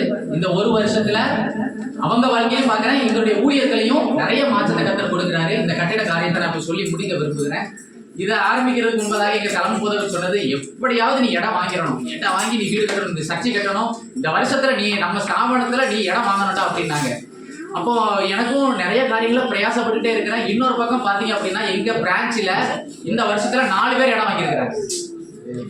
4 பேர் வாங்கி இடம் ஆலயம் கட்ட ஆயத்தமா இருக்கிறாங்க. அப்ப நான் நினைச்சேன், ஊழியர் கூட்டத்துல என்னால வாடகை வீட்டுல இருக்கிறோம், இன்னும் ஒரு ஆலயம் கட்ட முடியல, சொந்த இடம் ஆலயத்துக்குன்னு வாங்க முடியல, உள்ளூர்ல இடத்த விற்க பார்த்தாலும் விற்க முடியல, தடையாகிட்டே இருக்கு அப்படியே நினைச்சிட்டு இருக்கோம். அப்புறம் பாஸ்டர் மகிபாலன், பாஸ்டர் ஜோசு அவங்களோட அந்த பிபிஎஸ் எங்க தலைமை சபையில ட்ரெயின் நடந்தது. அப்ப சேர்ல உட்காந்துருக்கும் போது சொன்னாங்க, நீ இடம்னு சொல்லி நீ இப்படி மூவ் பண்றதுக்கு இருக்கிற இடத்துல ஒரு செட்டு போடலாம்ல அப்படின்னாங்க. எங்களுக்கு செட்டு போடுறதுக்கு இந்த வீட்டினுடைய உரிமையாளர் வசந்தி அக்கா 8 மாசத்துக்கு முன்னாடி அனுமதி கொடுத்துட்டாங்க. ஆனா நான் என்ன பண்ணேன்னா, அந்த 8 மாசத்துல எப்படியாவது இடம் வாங்கணும், சர்ச்சைக்கு இடம் வாங்கணும்னு சொல்லி ரொம்ப மூவ் பண்ணேன். எவ்வளவு தூரம் மூவ் பண்ணேன்னா எனக்கு வாய்க்கவே இல்லை. எவ்வளவு தூரம் பிரயாசப்பட்டேன்னா எனக்கு அது வாய்க்கல. அப்புறம் சரி அவங்க சொல்றாங்களே, அப்புறம் எங்க பாஸ்டர் பால்சாமி அவங்கள்ட்ட சொன்னேன், நீ வேணா மூவ் பண்ணி பாரு அப்படின்னு சொல்லி பாஸ்டர் பால்சாமியில் தான் இந்த பிளானிங்லாம் போட்டு கொடுத்தாங்க. மார்ச் 16ஆம் தேதி ஸ்டார்ட் பண்ணேன். குரூப்ல பாஸ்டருடைய அந்த இதில் நாங்கள் இருக்கிற அந்த குரூப்ல போட்டேன். அவங்க தான் முதல்ல கொடுத்து இந்த பணிக்கு நான் ஒரு சின்ன தொகையை கொடுத்தது மாத்திரம், ஒரு தொகையை கொடுத்து அவங்களுக்கு தெரிஞ்ச ஃப்ரெண்ட்ஸ் எல்லாருக்கும் பர்சனலாக எனக்காக நிறைய பிரயாசப்பட்டு கிட்டத்தட்ட இந்த கட்டுமானத்தில் பாதி காரியங்களை அந்த குழுவின் மூலமாக, அவங்க நண்பர்கள் அதன் மூலமாக நிறைய காரியங்கள் எல்லாருக்கும் இந்த வாட்டி அனுப்பலை. ஏன்னா இடத்துக்காக பிரயாசப்படும் பொழுது நிறைய பேர் ஒரு மாதிரி பேச ஆரம்பிச்சிட்டாங்க. நான் எப்போதுமே என்னுடைய காரியத்துக்காக யார்ட்டையும் கேட்டது கிடையாது. இன்னொரு விஷயம் என்னன்னா, கேட்கறதுக்கு எனக்கு ஒரு மாதிரி இருக்கும். அதுல சரி சர்ச்சைக்கு தானே கேட்குறோம் அப்படின்னு சொல்லி இடக்காரியங்களுக்காண்டி ரொம்ப பிரயாசப்படும் போது நிறைய வார்த்தைகள் கேட்டோன்னு இதுல ஃபில்டர் பண்ணேன். நம்ம ஊழியத்தை நேசிக்கிற உறவினர் ஊழியர்கள், திருச்சபை மக்கள், அப்புறம் உறவினர்கள் ஃபில்டர் பண்ணி அப்படி இது பண்ணேன். கர்த்தர் எல்லா காரியங்களும் நேர்த்தியே செய்தார். எங்க தலைமை போதகர் சில காரியங்களை உதவி செஞ்சாங்க. அப்புறம் எங்க கிளை ஊழியர்கள் சில ஊழியர்கள் உதவி செஞ்சாங்க. அது மாத்திரமல்ல, பாஸ்டர் பால்சாமியில், அப்புறம் என்னுடைய தம்பி தலைமுடும் போது மறக்கவே முடியாது. என்னால வேலையே பார்க்க முடியல. நல்லா சுத்திருச்சு எனக்கு. நைட்டு 8:30க்கு 9 மணிக்கு வேலையை ஆரம்பிச்சோம். விடிய காலம் 7 மணி வரைக்கும் வேலை. என்னால பண்ணவே முடியல. தலை சுத்தி கீழே விழுந்துருவணும் அப்படிங்கக்கூடிய தயக்கம் வந்துருச்சு. கடைசியில என் தம்பிகிட்ட தான், தம்பி நீ வாங்க, ஏன்னா எங்க அண்ணன் மூத்த அண்ணன் தான் வந்திருந்தாங்க. அள்ளி உட்றா பெரிய சட்டி என்னால தூக்கி கொண்டு போயிட்டு தட்டிட்டு அடுத்தது சாந்த அப்படிம்பான். டக்குன்னு இங்க இருந்து வேகமா போகணும் தட்டணும், வேகமா போகணும் தட்டணும். கடைசியில என் தம்பியை தான் அங்கிருந்து அவ்வளவு தூரம் கடைசி ஒரு 1 மணி நேரத்துக்கு என்னால முடியல. என் தம்பியை தான் மாத்தி விட்டேன். அப்புறம் நானும் செஞ்சேன். இந்த தளம் போடுற விஷயங்கள்லாம் கூட உதவியா இருந்தாங்க. அது மாத்திரம் இல்ல, இந்த காரியங்கள் எல்லாத்துலயுமே நான் கூட நின்னேன். அப்புறம் என்னுடைய ஒயிட் பாஸுக்கு என் மனைவி தான் அந்த கம்பி ஃபுல்லாமே அவங்க தான் அடிச்சது. பக்கத்து வீட்டு பாப்பா சந்தியா, அப்புறம் மேலே தண்ணி ஊத்துனது மெர்சி, இப்படி செம்மஸ்டர் எல்லாம் நிறைய காரியங்கள். அப்புறம் டொனேஷன் கொடுத்ததெல்லாம் நான் அப்புறம் ஒரு கால்குலேட் கணக்கு பண்ணி பார்த்தேன். கிட்டத்தட்ட 1.5 லட்ச ரூபா இதுக்கு செலவாச்சு. இதுல 1 லட்ச ரூபா வரைக்கும் யார் கொடுத்துருக்காங்கன்னு ஃபில்டர் பண்ணி பார்த்தா ஊழியக்காரங்க. ஒரு பக்கம் பாஸ்டர் குரூப்ல இருந்து, அப்புறம் எங்க தலைமை பாஸ்டர், அப்புறம் கிளை ஊழியர்கள், அப்படின்னு சொல்லி அப்புறம் தெரிஞ்சு ஏன் பைபிள் காலேஜில் என்கிட்ட படித்தவங்க இப்படி சொல்லி 1 லட்சம் ரூபாய்க்கு உள்ளே வந்தது. அப்புறம் என்னுடைய உறவினர்கள் எங்களுக்கு என் சைடில் எனக்கு பிரச்சனை அப்படின்னா நான் உதவி கேட்குறது ஒரே ஒரு குடும்பம் தான், அது எல்லாருக்குமே தெரியும். அவங்ககிட்ட தான் கேட்டேன். கேட்ட உடனே அனுப்புறது மாத்திரலாம் என்ன சொன்னான்னா, எங்கள் அண்ணன் நீ 3 சென்ட்டுக்கு எவ்வளோ மூவ் பண்ணிட்டு இருக்க, அவனுக்கு ஆசை நீ 5 சென்ட் வாங்கணும் அப்படின்ட்டு. அவனால் கொடுத்ததுக்கு வாங்கிச்சேன், ஆனால் அவன் கஷ்டப்பட்டு இருக்கிறான். கடைசியாக சொல்லும்போது அப்படி சில காரியங்களை சொன்னான். இப்படி தலைமை போதகர் அப்புறம் இங்கே எங்களுடைய விசேஷித்த கூடுகைக்கு வருகிற தேவ பிள்ளைகள், அப்படி எங்கள் சபைக்கு வருகிறவங்க எல்லாரும் இதில் பங்கெடுத்திருக்கிறாங்க. இது தனி மனிதனால் இது செய்யப்பட்டதல்ல, இது ஒரு கூட்டு முயற்சி. இது ஒரு கூட்டு முயற்சி. இது நான் இது பண்ணி இன்னும் சொல்ல போனா ஊழியத்துக்கு 19 வருஷம் நிறைவாயிருச்சு. 1.5 லட்சம் ரூபாய் என் கையில இதுவரை கிடைச்சதே கிடையாது. உண்மையை சொல்றேன், இவ்வளவு தொகை என் கையில கிடைச்சதே கிடையாது. எங்க உறவினர்களுக்கு என்னுடைய ஸ்டேட்மெண்ட் நல்லா தெரியும். இங்க வருகிற திருச்சபைக்கு வருகிற விசேஷத்தை கூடுகை எல்லா இடத்துல பங்கெடுக்கிறவங்களுக்கு தெரியும். எங்களுடைய திருச்சபை மக்களுக்கு, எங்க தலைமை சபை பாஸ்டருக்கு, எங்க கிளை ஊழியர்களுக்கு எல்லாருக்கும் தெரியும் என்னுடைய ஸ்டேட்மெண்ட். அங்க இருக்கிற மதுரையிலேருந்து வந்திருக்கிற எங்க பாஸ்டருக்கு எல்லாமே தெரியும். என்ன நடக்கு, என்ன மூமெண்ட்ல வாரோம் எல்லாமே தெரியும். கர்த்தர் யார்ட்டையும் கைமாத்து கேட்க விடாம கர்த்தர் மாற்றினாரு. கடனும் வாங்காத அளவுக்கு கர்த்தர் எங்களை அற்புதமா நடத்தினாரு. ரொம்ப ஆச்சரியமா இருந்தது. நாங்கள் நினைப்பதற்கும் வேண்டுவதற்கும் மேலான காரியங்களை இந்த கட்டுமான காரியங்கள்ல கூட இருந்து எல்லா காரியங்களையும் நேர்த்தியாய் செய்தார். இன்னும் எங்களுக்காக, எங்களுடைய குடும்பத்துக்காக, எங்க ஊழியர்களுக்காக நீங்க ஜெபித்துக் கொள்ளுங்கள். ஒருவேளை நான் யாருடைய பெயரையாவது இல்லைன்னா சொல்லாம விட்டுருந்தேன் அப்படின்னு தயவா மன்னிச்சுக்கோங்க. இந்த இதுல எனக்கு வந்த அவங்களை குறிச்சுலாம் சொல்லியிருக்கிறேன். நேற்றைய தினத்துல வந்த என்னுடைய சகல உறவினர்கள்லாம் இந்த டெக்கரேஷனுக்கு எல்லாத்துக்கும் உதவுனாங்க. என்னுடைய திருச்சபை மக்கள், விசேஷித்த கூடுகையில் உள்ளவங்க எல்லாருடைய பங்களிப்பு. இந்த கட்டுமானத்துல ஜெபித்தவங்க உண்டு, கொடுத்தவங்க உண்டு, ஜெபித்து இதற்காக உதவி செய்தவங்க உண்டு. நிறைய பேர் கொடுக்க வாஞ்சா ஆனால் அவங்களால கொடுக்க முடியல. அவங்களுக்கும் நான் நன்றி சொல்ல விரும்புகிறேன். ஏன்னா அந்த ஒரு இருதயத்தை கர்த்தர் கொடுத்துருக்கிறாரு பாருங்க. உனக்கு செய்யணும்னு எங்களுக்கு ஆசையா இருக்கு, ஆனால் எங்க சூழல் இப்படி இருக்கு. அந்த இருதயத்தை கொடுத்ததற்காக நான் அவங்களுக்கும் நான் நன்றி சொல்றேன். இது அதில் ரசிக்கப்பட்டவங்களும் உண்டு, ரசிக்கப்படாதவங்களும் உண்டு. அவர்களையும் கர்த்தர் ஆசீர்வதிக்கணும். இன்னும் எங்களுடைய தலைமை பாஸ்டர் சொன்னது போல அடுத்து இடம் வாங்க பிரயாசப்பட்டு இருக்கிறோம். இந்த இடத்துல செட்டு போட அனுமதி கொடுத்த வசந்தி அக்கா அவங்க குடும்பத்துக்கு நாங்கள் நன்றி சொல்ல குடும்பமாய் எங்களுடைய தலைமை பாஸ்டருடைய சார்பில் இருந்தும் நாங்கள் அவங்களுக்காக நான் நன்றி சொல்ல விரும்புகிறேன். அவங்க வந்திருக்காங்களான்னு அவங்க இது வரைக்கும் இவ்வளோ வேலைகளை ஒரு நாள் கூட பார்த்தது கிடையாது. எனக்கு என்ன ஒரு ஆறுதல்னா, எந்த அளவுக்கு இழந்திருக்கிறோமோ இழந்ததில் ஒரு ஆறுதல் என்னன்னா, எங்களை நம்பி இவ்வளோ காரியங்களை ஊழியத்துக்கு தானே நீங்கள் செய்யுங்கன்னு சொல்லி யாரும் இவ்வளோ சீக்கிரத்தில் யாரும் அனுமதி கொடுக்க மாட்டாங்க. கொடுத்தது மாத்திரம் இதே வரைக்கும் வரல. நான் தான் போட்டோ எடுத்து அவங்களுக்கு காட்டினேன், இந்த மாதிரி பண்ணியிருக்கிறோம் அப்படின்னு சொல்லி சந்தோஷப்பட்டாங்க. சீக்கிரமாக நாங்கள் இடம் வாங்கி எங்கள் தலைமை சொன்னது கூட சீக்கிரமாக அதற்காக நாங்கள் அடுத்து மூவ் பண்ண இருக்கிறோம். எவ்வளவு சீக்கிரமாக இடம் வாங்கி இந்த காரியங்கள் நம்ம கொண்டு போகணும்னு நினைக்கிறோம். அதற்காக நீங்கள் ஜோம் பண்ணிக்கோங்க. எங்கள் ஊழியர்களுக்காக நீங்கள் ஜெபித்துக் கொள்ளுங்கள். எங்கள் குடும்பத்துக்காக நீங்கள் ஜோம் பண்ணிக்கோங்க. கர்த்தர் தாமே இந்த சிறு சாட்சி ஆசீர்வதிப்பாங்க. கர்த்தருடைய நாமம் மகிமைப்படுவதாக. அவருடைய வாழ்க்கையில் ஒரு காரியம், அவர் ஊழியத்துக்கு அவரை முதல்ல குட் நியூஸ் மிஷன் பைபிள் காலத்தில் சேர்ப்பதற்காக கொண்டு வந்து விட்டது பாஸ்டர் ஜெபமணி. அவர்களை மறக்க முடியாது. அவருடைய பொங்காக்குறிச்சி குட் நியூஸ் மிஷன் சபை போதகராக இருந்தாங்க. அவர் ஊழியத்துக்கு ஒப்பு கொடுத்த உடனே அவங்க தான் எனக்கு நல்லா ஞாபகம். நான் சர்ச்சுக்கு முன்னாடி நிற்கும் போது அவங்க பாஸ்டர் கூட்டிகிட்டு வராங்க. வந்து என்ன அப்படி என்ன பாஸ்டர் கேட்கும்போது பைபிள் காலேஜில் சேர்க்கணும், இன்டர்வியூக்கு கூட்டிகிட்டு வரேன் அப்படின்னாங்க. அது பார்க்கும்போது ரொம்ப ஆச்சரியமாக இருந்தது. ரொம்ப எளிமையான சூழ்நிலை வந்திருந்த உடனே ஒரு சட்டையை மாற்றி எடுத்து பெரிய பாஸ்டரை கொண்டு போய் பார்த்து அவனை விட்டுட்டு போனான். அந்த நாளிலிருந்து இந்த நாள் வரை ஊழியம் செய்ய, ஊழியத்தில் பல நன்மைகளை பெற்றுக்கொள்ள கர்த்தர் விருப்பம் செய்து கொண்டிருக்கிறார். அல்லேலூயா. ஆமென். கர்த்தர் நல்லவர் மட்டுமா நல்ல வாழ்த்துதல் செய்தி, நல்ல சாட்சி கேட்கிறோம். இப்போ ஒரே ஒரு பாட்டை நல்லா கைத்தட்டி பாடி தொடர்ந்து ஆமென் கர்த்தருடைய வசனங்களையும் நல்ல வாக்குத்தத்தமான வார்த்தைகளையும் கேட்க கர்த்தர் விருப்பம் தருவதாக. நம்ம எல்லாரும் ஒரே பாடலை நமக்காக பாஸ்டர் அருள்ராஜ் அவர்கள் பாடுவாங்க. நம்ம நல்ல உற்சாகமாக கடங்களை தட்டி பாடுவோம். கர்த்தருடைய நாமத்தை மகிமைப்படுத்தி உயர்த்த கர்த்தர் விருப்பம் தருவதாக. ஆமென்.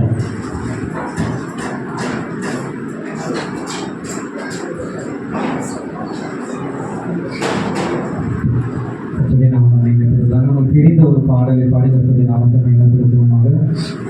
கூடுமே எல்லாம் கூடுமே, உம்மால எல்லாம் கூடும், கூடாதது ஒன்றுமில்லை, உம்மால் கூடாதது ஒன்றுமில்லை என்ற பாடல் கர்த்தர் இம்மட்டும் நடத்தி இனிமேலும் இந்த ஊழியத்தை இன்னும் அதிகமாக அற்புதங்களை அடையாளங்களை செய்ய அவர் உண்மையுள்ள தேவனாக இருக்கிறபடினால இந்த பாடலை பாடி கர்த்தருடைய நாமத்தை நாம் மகிமைப்படுத்துகிறோம்.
Hallelujah. Hallelujah. அல்லேலூயா. கர்த்தருடைய நாமம் மகிமைப்படுவதாக மிகவும் முக்கியம். முக்கியமான நேரத்துக்குள்ளாக கடந்து கொண்டிருக்கிறோம். நம்ம மத்தியில் நற்செய்தி ஸ்தாபன சபைகளின் தலைவராக இருக்கிற பாஸ்டர் யோகராஜ் அவர்கள் இருப்பது சந்தோஷம். பாஸ்டர்மா ஜெயிதா அவர்கள் நம்மோடு இருக்கிறது மிகவும் சந்தோஷம். மீதியான வேலையை தலைமை போதகத்தில் கொடுக்க விரும்புகிறேன். நம்ம எல்லாரும் உற்சாகமாக கரங்களை கட்டி அவர்கள் வரவேற்போம்.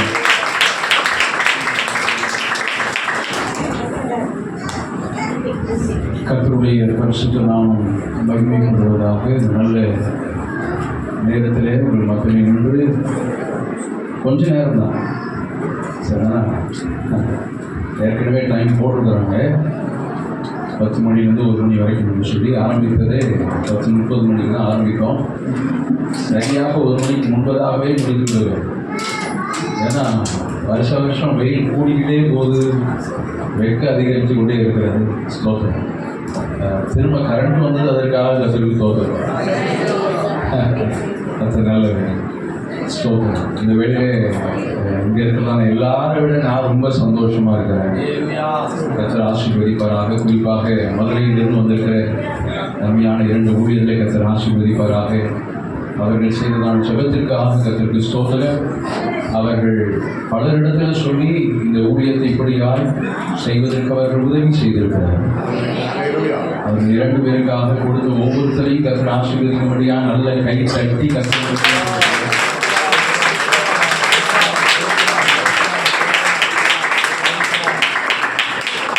அது மாத்திரம் இல்லாமல் நமக்கு வந்திருக்கிற அருமையான பாஸ்டர் பால்சாமி அவர்களுக்காக கத்தருக்கு ஸ்தோத்திரம்.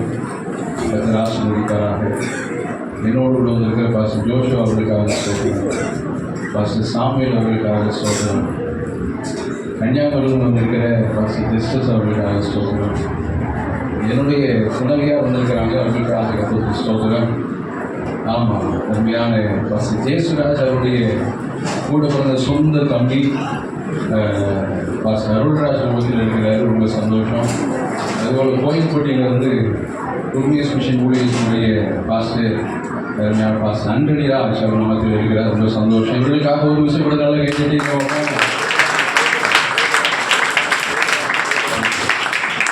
பாஸ்டர் ஜஸ்டிஸ் அவர்களோடு கூட சேர்ந்து பாஸ்டர்மா வந்திருக்கிறாங்க, குடும்பமும் வந்திருக்காங்க. ரொம்ப சந்தோஷம். அது மாத்திரம் இல்லாமல் நீங்கள் வந்தது ஒரு பெரிய நல்லது இல்லையா? ஆமாம், ரொம்ப ஆச்சரியமாக இருக்குது. சின்ன பிள்ளைங்கன்னா இருந்த இடத்தை விட்டு நகருது. அதுக்கு அதை வச்சுட்டு இருந்தாலும் இருந்த இடத்தை விட்டு நகரில் ஆகாதவர்கள் இப்படி தான் இருக்கணும் அப்படின்னு சொல்லி அந்த ஒழுங்கில் பிள்ளைகள் இருப்பதை பார்க்கும்போது உள்ளது ஒரு பெரிய சந்தோஷம். அமைச்சர் சொல்லி பார்ப்போம். அருமையான பாஸ்டர் ஜெயசுராஜ் அவர்களை வாழ்த்துக்கிறேன். உங்களுடைய துணைவியார் பாஸ்டர்மா ஏஞ்சல் அவர்களை வாழ்த்துக்கிறேன். பிள்ளைகளை கத்தர் ஆசீர்வதிப்பாராக. கத்தர் நல்ல பாஸ்டர் ஜெயசுராஜ் அவர்களை ஸ்தோத்திரம். அவர் வேதாகம கல்லூரிக்கு முன்பதாகவே அவர் அங்கே ஹாஸ்டலில் படிக்கிற நாட்களில் இருந்து அவரை நாங்கள் அறிகிறோம். பல ஆண்டுகளாக சிறு வயதிலிருந்தே பார்ப்பதற்கு கற்று திருவதந்தார் ஒருவரோடு இணைந்து ஸ்தோத்திரம். தலைமை சபையிலே நாங்கள் ஊழியம் செய்தது உண்டு. என்னுடைய தகப்பனார் அவர்கள் ஊழியம் செய்ததான காலத்திலே என்னுடைய தகப்பனாருக்கு நான் அசிஸ்டண்டாக இருப்பேன். அப்போது பாஸ்டர் ஜெயசுராஜ் அவர்களும் சபையிலே தலைமை சபையிலே உதவி ஊழியம் செய்து கொண்டிருந்தேன். அப்பொழுது ஒரு தடவை மேடையில் பிரசனிக்கும் போது என்னுடைய தகப்பனார் சொன்னதான் வார்த்தை என்னன்னா, ஃபர்ஸ்ட் யோகனுக்கு அசிஸ்டண்ட்டு ஃபர்ஸ்ட் ஜெயசுராஜ் என்று சொன்னாங்க.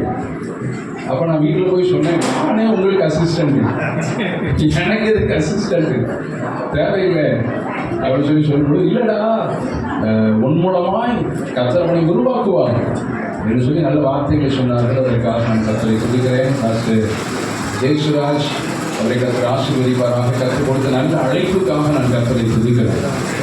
சமூகம் சொல்லுவாங்க, அழைப்பில்லாமல் நிலைநிற்க முடியாது.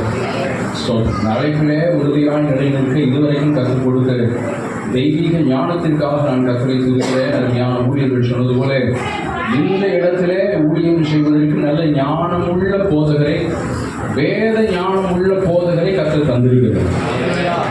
நல்ல கைதெழுக பார்ப்போம். நல்ல வேத ஞானம் உள்ள போதகரை கர்த்தர் தந்திருக்கிறார். அதுக்காக நான் கர்த்தரை துதிக்கிறேன். இந்த கூட்டம் இப்போ நடந்துட்டு இருக்குல்ல, இந்த ஊழியமானது கிட்டத்தட்ட 8 வருஷத்துக்கு முன்பதாகவே துவங்கி நடத்தப்பட வேண்டியது. ஏன் இதை சொல்கிறேன் அப்படின்னா, அருமையான பாஸ்டர் ஜேசுராஜ் அவருடைய ஆவிக்குரிய தகப்பனர் பாஸ்டர் சாமியல் அவர்கள் சொன்னது போல ஐயா ஜெபமணி ஐயா அவர்கள் ஒருபோதும் மறக்க முடியாது. அவர்கள் தான் அருமையான பாஸ்டர் ஜெயசுராஜ் அவர்களை பைபிள் காலேஜில் கொண்டு வந்து சேர்த்தது. அவர்களுடைய சபையில் தான் அவர்கள் 2 பேருமே வளர்ந்தது. இவருடைய தாயாரும் அவர்களுடைய சபையில் தான் இருந்து அவர்கள் நல்ல ஊழியம் செய்தார். அப்போ பாஸ்டர் ஜெயசுராஜ் அவர் ஊழியத்திற்காக வந்ததற்கு பின்பதாக பாஸ்டர் ஜெபமணி அவர்களின் இடத்துல கூப்பிட்டு சொன்னதான காரியம் ஸ்தோத்திரம், எப்படியாவது ஜெயசுராஜுக்கு ஒரு ஊழிய ஸ்தலத்தை கொடுக்கணும் பாஸ்டர், அதற்கு ஏதாவது ஒரு ஏற்பாடு செய்யுங்க அப்படின்னு சொல்லி என் இடத்துல சொன்னேன். இப்போ நான் சொன்னேன், பாஸ்டர் நீங்கள் ஒரு இடத்த சொல்லுங்க, அந்த இடத்துல அவர் போய் ஊழியம் செய்யட்டும் என்று சொல்லி அவரிடத்துல நான் ஆஃபீஸில் இருந்து பேசி கொண்டு இருந்தேன். அவர் நல்ல மூத்த போதகர், நல்ல அனுபவம் உள்ள போதகர், நல்ல வயது உள்ள போதகர். அவரிடத்தில் பேசி கொண்டு இருக்கும்போது அவர்கள் ஒரு இடத்தை சொன்னார். அந்த இடத்தை நான் உள்வாங்கி கொண்டேன். தோத்திரம், இந்த பிரதிஷ்டையினுடைய அந்த நோட்டீஸை பார்க்கும் பொழுது அந்த நோட்டீஸில் தூத்துக்குடி மாவட்டம் என்று போடுவதற்கு முன்பதாக ஒரு வார்த்தை அங்கே இருந்தது. ஸ்ரீவைகுண்டம் தாலுக்காவா, ஸ்ரீவைகுண்டம் தாலுக்காவா, இதே இடத்தான் அவருடைய ஆவிக்குரிய தகப்பனார் ஜெயசுராஜுக்கு ஊழியத்தை ஏற்படுத்தும் சொல்லி அவர்கள் 8 வருடத்துக்கு முன்பதாக சொன்ன வார்த்தை, என்னிடத்துல சொன்ன வார்த்தை. அந்த அட்ரஸை பார்க்கும் பொழுது என்னுடைய உள்ளமே உடைந்தது. அப்போ ஒரு தரிசனம் உள்ள ஒரு தீர்க்க தரிசன ஆவியோடு அந்த நாட்களிலே பாஸ்டர் ஜெபமணி ஐயா அந்த வார்த்தையை சொல்லி உங்கள்கிட்டையும் சொல்லியிருக்காங்க இல்லையா, என்னிடத்துல ஆஃபீஸில் வந்து இருந்து அவர் சொன்னதான வார்த்தை. அவருக்கு நான் ஸ்ரீவைகுண்டத்தில் ஊழியம் கொடுக்கலான்னு நான் யோசிச்சிருக்கிறேன் பாஸ்டர். அப்போ நான் சொன்னேன், நீங்களே அவரை கூப்பிட்டு பேசுங்க அப்படின்னு சொல்லி பக்கத்துக்கு சொன்னேன். அப்பொழுது அவர்கள் மறுத்து விட்டாங்க. நான் சொல்ல மாட்டேன், நான் சொல்ல மாட்டேன், நீங்க வேணா சொல்லுங்க. அப்போ அந்த நேரம் பாஸ்டர் ஜெயசுராஜ் வந்து நிறைய பைபிள் காலேஜில் போய் டீச் பண்ணுகிறதுல ரொம்ப தீவிரமாக இருந்தது. எல்லாவற்றிற்கும் ஒரு காலம் இருக்கிறது. சத்தமில் அமைச்சர் பார்ப்போம். அதனுடைய பரிசுத்த நாமம் மகிமைப்படுவதாக. ஏற்ற வேலை வந்தது. இந்த வேலை வந்த பொழுது சபை ஊழியத்தை செய்யணும் என்று சொல்லி அவரின் இடத்துல வந்து பேசும்பொழுது கண்டிப்பாக செய்யலாம் என்று சொல்லி நான் அவரை உற்சாகப்படுத்தேன். அப்போ பல இடங்களிலே அவர்கள் வீடு பார்த்து இருந்து ஊழியம் செய்வதற்காக அவர்கள் முயற்சி எடுத்தார்கள். அது அது அது சரியாக அமையவில்லை. இந்த மூத்த போதகர் சொன்னதான் வார்த்தையின்படி அவர் எதிர்பார்த்ததான இடத்திலேயே ஸ்ரீவைகுண்டம் தாலுகாவில் ஒரு வீட்டையும் தந்து அது பக்கத்தில் இப்படி ஒரு ஷெட்டையும் போட்டு நாம் இருந்து ஆராதிப்பதற்கு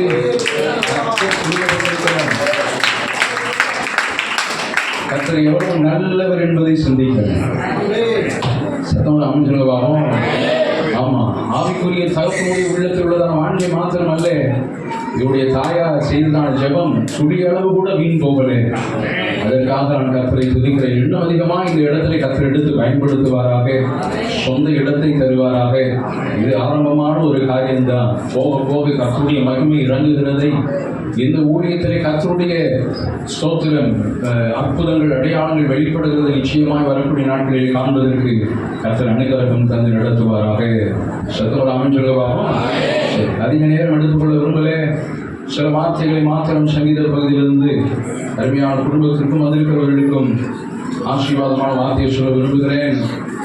வசனத்திற்கு போவதற்கு முன்பதாக அருமையான பாஸ்டர் ஜெயசுராஜ் அவருடைய துணைக்கியர் அருமையான ஏஞ்சல் அவர்களை ரொம்ப நான் வாழ்த்து விரும்புகிறேன். சத்தோட அமைச்சர் பாபா ரொம்ப நல்ல ஒரு துணையை கர்த்தருக்கு கொடுத்தேன். ஏஞ்சல் மாத்திரம் இல்லைன்னா பாஸ்டர் ஜெயசுராஜ் இங்கே இருப்பாருன்னு தெரியாது. நல்ல ஒரு துணையை கர்த்தர் கொடுத்தார். தமிழ் சொல்ல பார்ப்போம். நல்ல ஒரு தரிசனம் உள்ள ஒரு பிள்ளை. கர்த்தருடைய பரிசுத்த நாமம் மகிமைப்படுவதாக. ஒரு ஊழியக்காரனுக்கு கூட இருந்து என்னென்ன வகையிலே உதவி செய்ய வேண்டுமோ, ஊழியத்திற்கு சபைக்கு என்னென்ன வகையில உதவி செய்ய வேண்டுமோ அதையெல்லாம் செய்வதற்கு இந்த சின்ன வயதிலே கர்த்தர் கொடுத்த தெய்வீக ஞானத்திற்காக நான் தேவாதி தேவனை மகிமைப்படுத்துகிறேன். சத்தமாக அமைச்சிருங்க பார்ப்போம். அவர்கள் குடும்பமாய் சில ஆண்டுகளுக்கு முன்பதாக என்னை பார்க்க வந்தபொழுது அவர்கள் பேசினதான காரியங்கள் எல்லாம் நினைத்து பார்க்கும் பொழுது ரொம்ப ஆச்சரியமாக இருக்கிறது. அழைத்தவர் உண்மை உள்ளவராக இருக்கிறார் என்பதை ஒவ்வொரு கட்டங்களிலே ஒவ்வொரு காலங்களிலே கர்த்தர் நிரூபித்து வந்திருக்கிறார் என்பதற்கு நான் சாட்சியாக இருக்கிறேன்.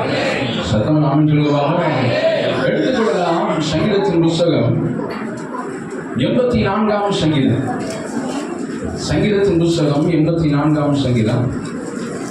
அதில் 12வது வசனத்தை வாசித்து பார்க்கும் பொழுது ரொம்ப அழகான ஒரு வார்த்தை இருக்கிறது. சேனைகளின் கர்த்தாவே, நம்பி இருக்கிற மனுஷன் பாக்கியவான். உண்மை நம்பி இருக்கிற மனுஷன் யாரு?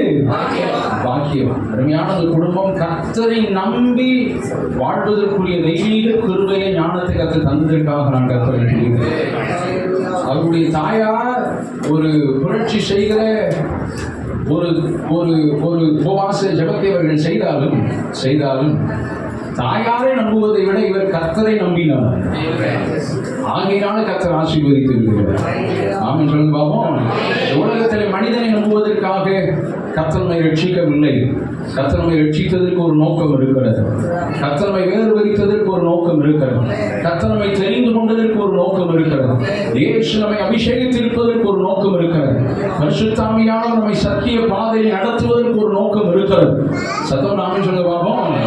அந்த நோக்கத்தை நாம் அறிந்து கொண்டு அந்த நோக்கத்தை வெளிப்படுத்துகிற கர்த்தரை நாம் சார்ந்து கொள்ளும் பொழுது நம்மை ஒருபோதும் வெட்கப்படுத்தாதபடி கர்த்தர் நடத்துவதற்கு அவர் நல்லவராகவே இருக்கிறார்.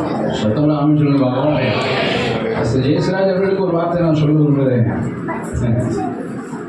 இந்த ஊழியத்தில் ஆரம்ப நாட்களில் இருக்கிறவர்கள் இந்த ஊழியம் வளரும் பொழுது இருப்பார்கள் என்று சொல்ல முடியாது.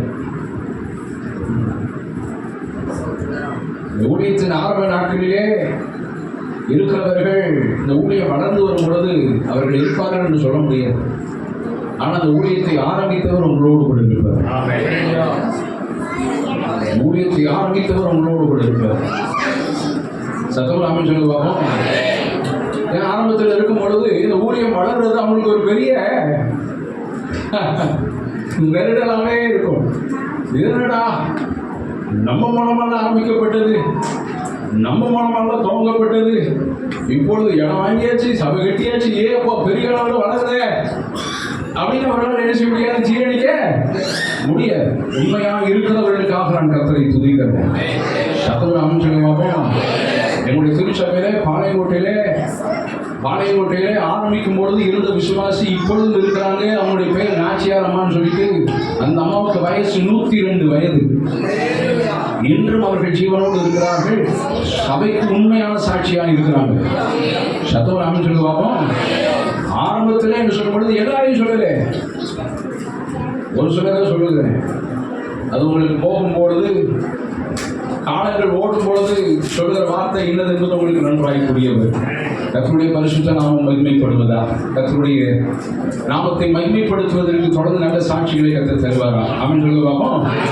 11வது வசனத்தை வாசிக்க நாம் கேட்போமாக. இந்த சங்கீத பகுதியை தேவனாகிய கர்த்தர் சூரியனும் கேடகமுமானவர், கர்த்தர் கிருபையையும் மகிமையையும் அருள்வார். உத்தமமாய் நடக்கிறவர்களுக்கு நன்மையை வழங்காதுகிறார். உண்மையான பாஸ்டர் அவர்கள் பேசும்பொழுது இந்த வார்த்தையை சொன்னாங்க. அப்பொழுதே இந்த செய்தி என் உள்ளத்தில் விழுந்தது. சத்தமாக அப்படின்னு சொல்லி பார்ப்போம்.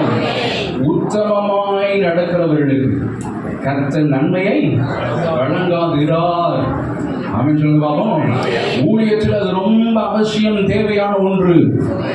பணம் இருக்கும், பணம் இராது. ஜனம் இருக்கும், ஜனம் இராது. ஆனால் அழைத்த கர்த்தருக்கு நாம் உண்மை உள்ளவர்களாய் வாழ வேண்டியது அவசியமான ஒன்று. அந்த உண்மையை பார்க்கிற கர்த்தர் தான் நம்மை உயர்த்த முடியும். அந்த உண்மையை பாஸ்டர் ஜெயசராஜ் அவரிடத்துல அந்த உண்மையை நான் பார்த்திருக்கிறேன்.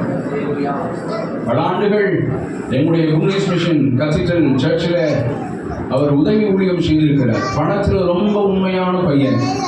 சதவனம் சொல்லுவாங்க. பணத்தில் ரொம்ப உண்மையான பையன். இதற்கு முன்பதாக இதிலிருந்து சில மாதங்களுக்கு முன்பதாக எங்கள் வீட்டுக்கு வந்து ஒரு ஜபத்தை நடத்தி முடித்து வெளியே போகும்போது அவர் சொன்னதை வார்த்தை என்ன தெரியுமா? பாஸ்டர், இடம் வாங்குவதற்காக நிறைய பேர் பணம் கொடுப்பதற்கு ஆயத்தமா இருக்கிறாங்க, பணம் தருகிறேன் என்று சொல்லுகிறார்கள். ஆனா நான் வாங்காம இதுவரைக்கும் இருக்கிறேன்னு சொன்னேன். ஏன்னா வாங்கிட்டா இடம் வாங்கிட்டீங்களான்னு கேட்பாங்க, இடம் வாங்கிட்டீங்களான்னு கேட்பாங்க. அதனால எனக்கு எப்பொழுது சாதகமா இருக்கிறதோ, கர்த்தர் எப்பொழுது நிறைவான வாசலை திறக்கிறாரோ அப்பொழுது என்னிடத்தில் சொன்னவரிடத்தில் நான் வாங்கிக் கொள்ளுவேன் என்றுதான் ஒரு வார்த்தையை சொன்னார்.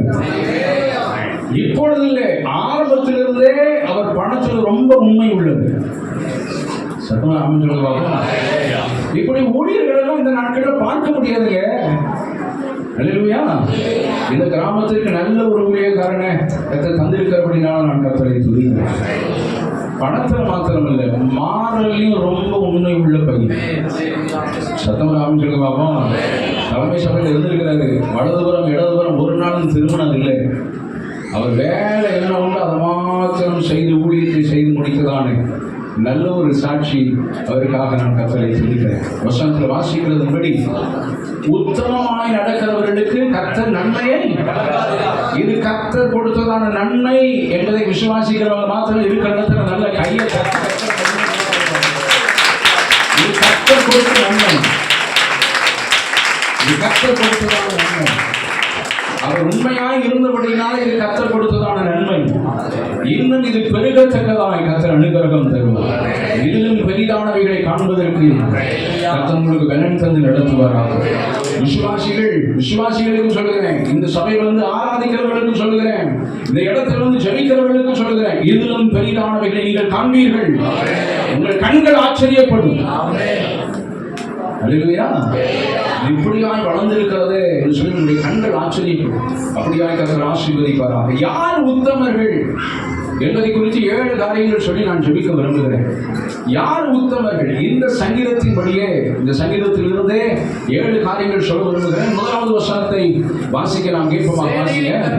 சேனைகளின் கர்த்தாவே, வாசஸ்தலங்கள் எவ்வளவு இன்பமானது. சத்தமாக சொல்லுவாங்க.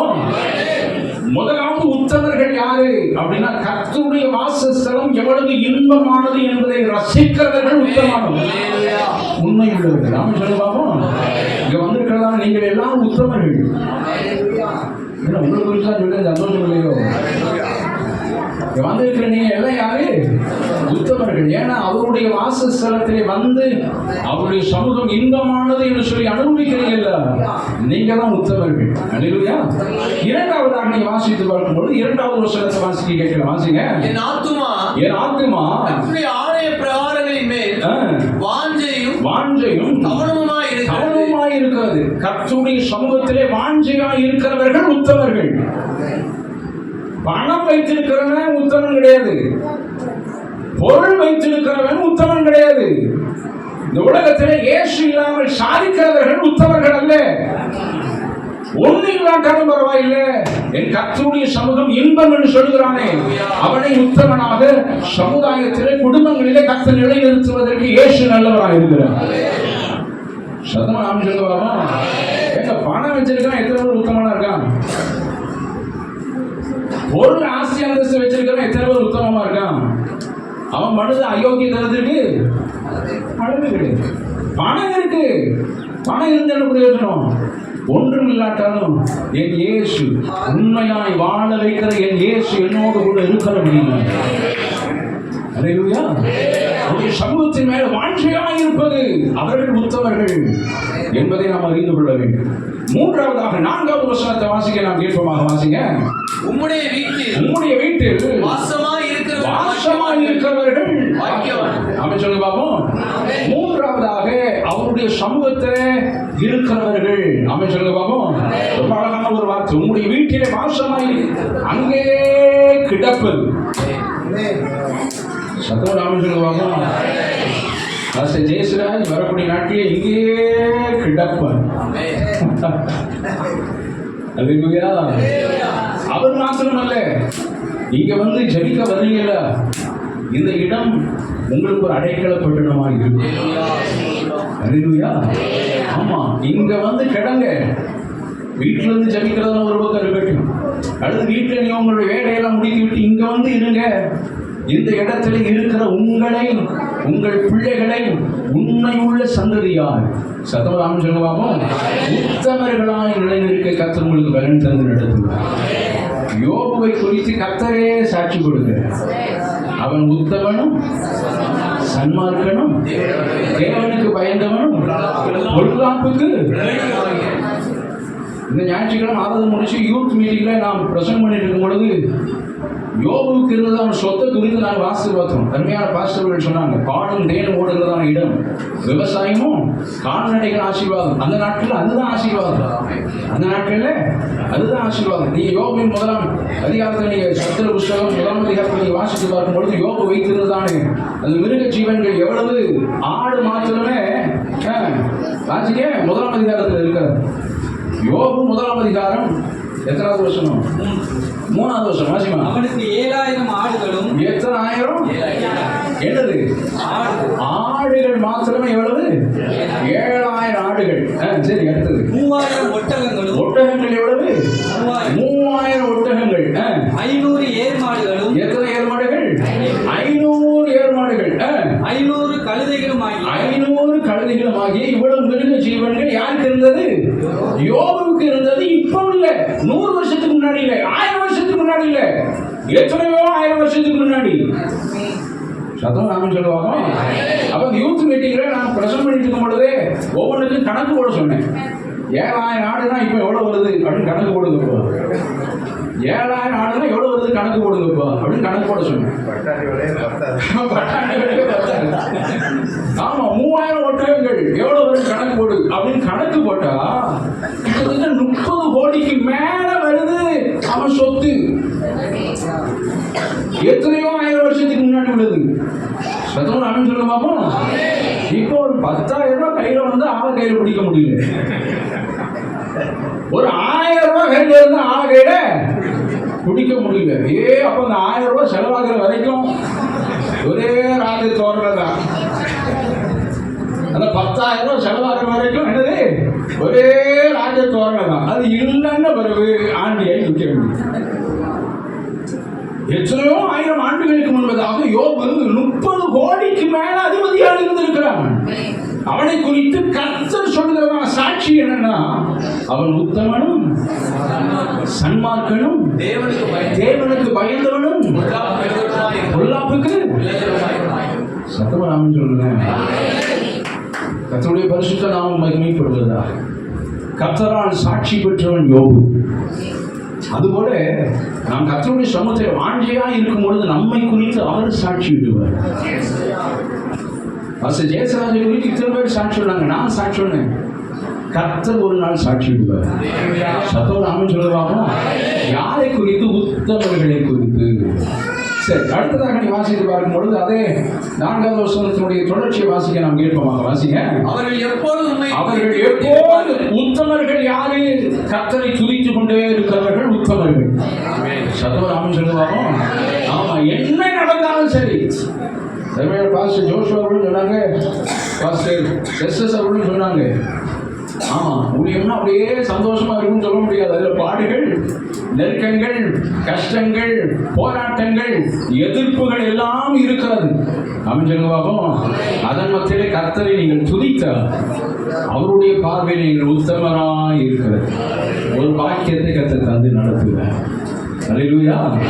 சரி, அடுத்ததாக வேகமாய் போகலாம். 5வது வசனத்தை வாசிங்க.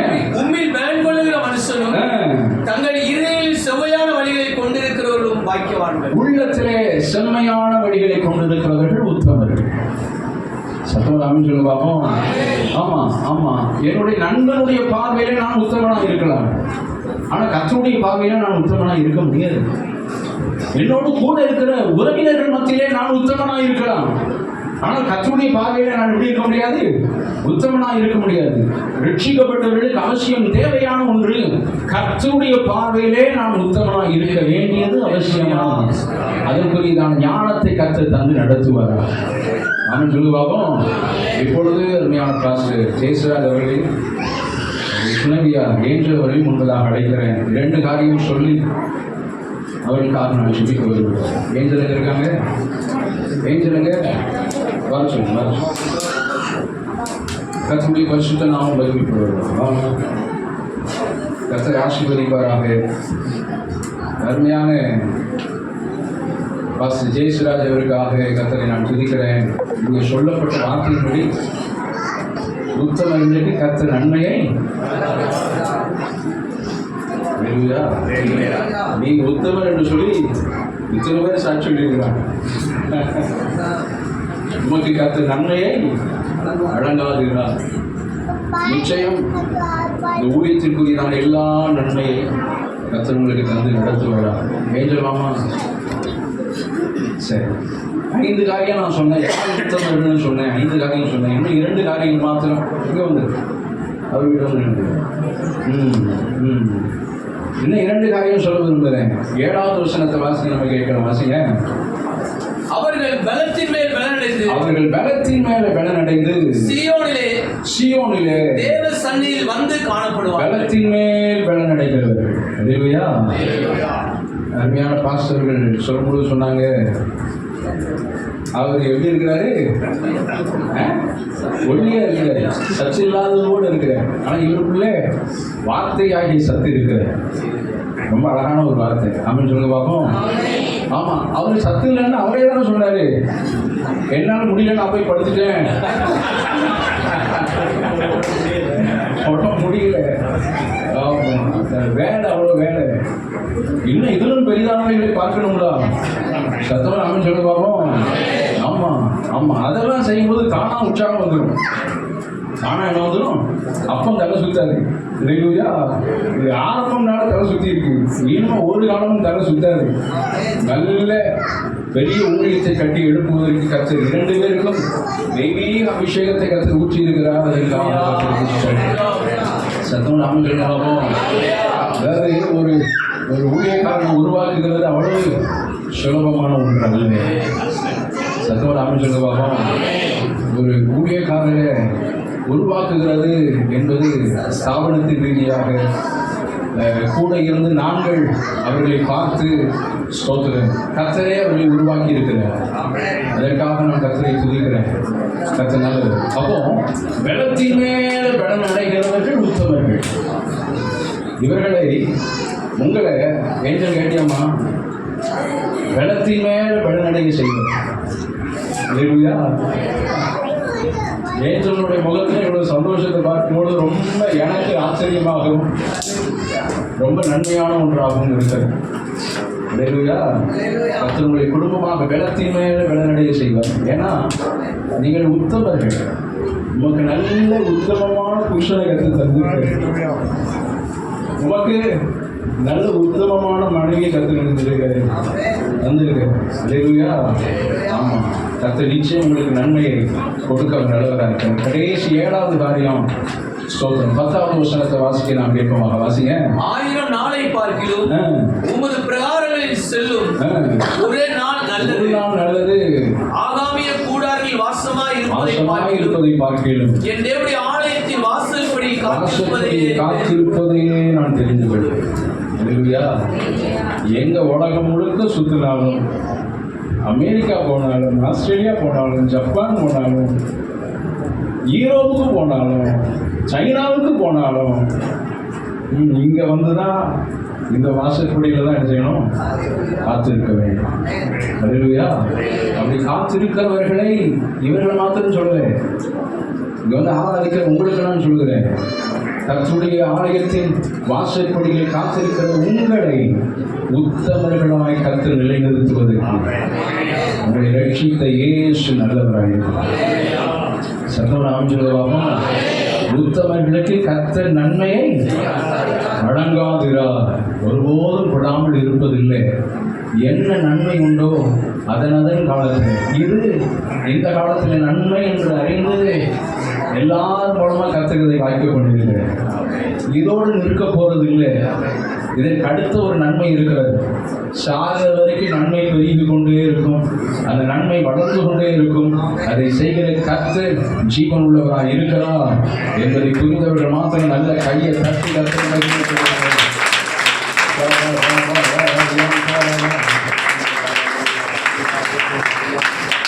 ரொம்ப நேரம் உட்கார்ந்துருக்கீங்க. தயவுசெய்து எழுந்திருங்க பார்ப்போம். ஜெபித்து முடிக்க போகணும்.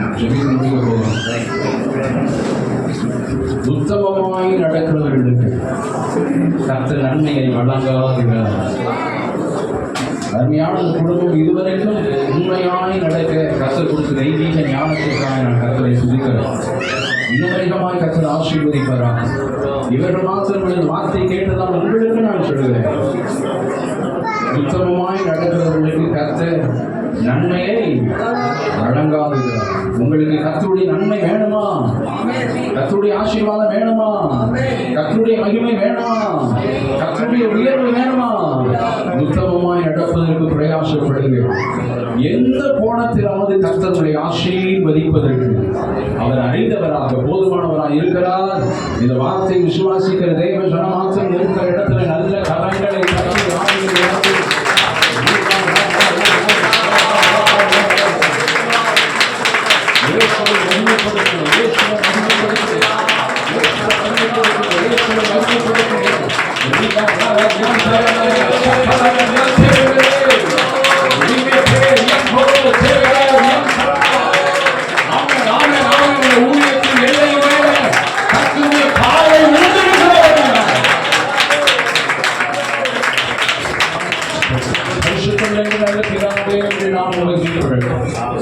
பரிசுத்தாவியானவரே, இந்த கரத்தில் எங்களை முற்றிலுமாய் தாழ்ச்சி அர்ப்பணிக்கிறோம். வந்திருக்கிறதானே ஊழியர்களுக்காக ஒரு ஸ்தோத்திரம். ஊழியத்தை செய்கிற ஒவ்வொருத்தரையும் கர்த்தர் ஆசீர்வதித்திருக்கிறீர். உத்தமமாய் நடக்க இதுவரையும் கர்த்தர் எங்களுக்கு பலன் தந்ததற்காக உமக்கு நன்றி அப்பா. எங்கள் வாழ்க்கையில எது இருந்தாலும் இல்லாட்டாலும் எங்கள் இயேசுவுக்காக கடைசி நிமிடம் வரைக்கும் உண்மையாய் வாழ்வதற்குரிய தெய்வீக ஞானத்தை, சத்துவத்தை, வல்லமை கர்த்தர் எங்களுக்கு தந்து நடத்துவதற்காக உமக்கு ஸ்தோத்திரம். யாரும் எங்களை விரல் நீட்டி குற்றப்படுத்தாத அளவுக்கு தெய்வீகமாய் பரிசுத்தமாய் கர்த்தர் எங்களை பாதுகாத்து நடத்தி நல்லவராய் இருக்கிறார். இந்த வருஷங்களே அருமையான பாஸ்டர் ஜெயசுராஜையும் நீர் அவருக்கு கொடுத்ததான துணை உண்மையான சகோதரி ஏஞ்சலுக்காக, பிள்ளைகளுக்காக ஒரு சமூகத்தில் வருகிறோம். இந்த பிரதிஷ்டை ஆராதனை கர்த்தர் ஆசீர்வதித்ததற்காக நன்றி அப்பா. இத்தனை பேரை கர்த்தர் கொண்டு வந்ததற்காக நன்றி. வரக்கூடிய ஞாயிற்றுக்கிழமைகளிலே இங்கே ஆராதனை நடக்கும் பொழுது இந்த இடம் வெறுமையாக இல்லாதபடிக்கு, வரக்கூடிய நாட்களிலே ஜெபங்கள் நடைபெறும் பொழுது இந்த இடம் வெறுமையாக இராதபடிக்கு ஆத்துமாக்களை கர்த்தர் கொண்டு வந்து இடம் கொள்ளாமல் போகும்பட்டு கர்த்தர் நிறுத்த இயேசு கிறிஸ்துவின் நல்லவராய் இருக்கிறார்.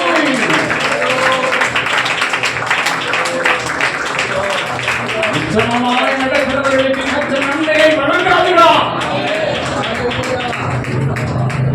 அருமையான பாஸ்டர் ஜெயசுராஜுக்கு நன்மை ஆத்துமாக்கள் தான். அருமையான பாஸ்டர் ஜெயசுராஜ் அவர்களுக்கு நன்மை ஆத்துமாக்கள் தான். சுற்றி உள்ளதான கிராமங்களில் இருந்து ஜனங்கள் கடந்து வந்து வசனத்தை கேட்டு விடுதலையாக்கப்பட இந்த இடத்தை பிதா குமாரன் பரிசுத்தாவி நாமத்தினாலே பரிசுத்தவான்களோடு சேர்ந்து இந்த இடத்தை நாங்கள் ஆசீர்வதிக்கிறோம். இடத்தை நாங்கள் ஆசீர்வதிக்கிறோம். இடத்தை நாங்கள் பரிசுத்தப்படுகிறோம். கர்த்தருடைய மகிமை ஒவ்வொரு நேரமும் இந்த இடத்தில் இறங்குகிறதை ஜனங்கள் பார்க்க திருவதாங்கப்பா. சோதரம் ஆச்சரிப்பு கூடாரத்தின் மேலே கர்த்தருடைய மகிமை இறங்குகிறது. பாளையம் சுற்றிலும் இருந்ததால் ஜனங்கள் சோதரம் கண்ணார கண்டு கர்த்தரை மகிமைப்படுத்துகிறது போது கிராமத்தை சுற்றிலும் இருக்கிறதால் ஜனங்கள் கர்த்தருடைய மகிமை இந்த இடத்துல இறங்குகிறது. பரிசுத்தாவியின் நிறைவு இங்க இருக்கிறது. அவர்கள் பார்த்து சாட்சியிட கர்த்தரை அதிகாரப்படுத்துவீரா. அருமையான ஊழியர் குடும்பத்தோட கருத்தில் நல்ல வரங்கள், நல்ல கனிகளை தந்து அற்புதமான கர்த்தரை வழி நடத்துவீரா. ஊழியத்தின் தேவைகளை கர்த்தரை சந்திங்க, குடும்பத்தின் தேவைகளை கர்த்தரை சந்திங்க.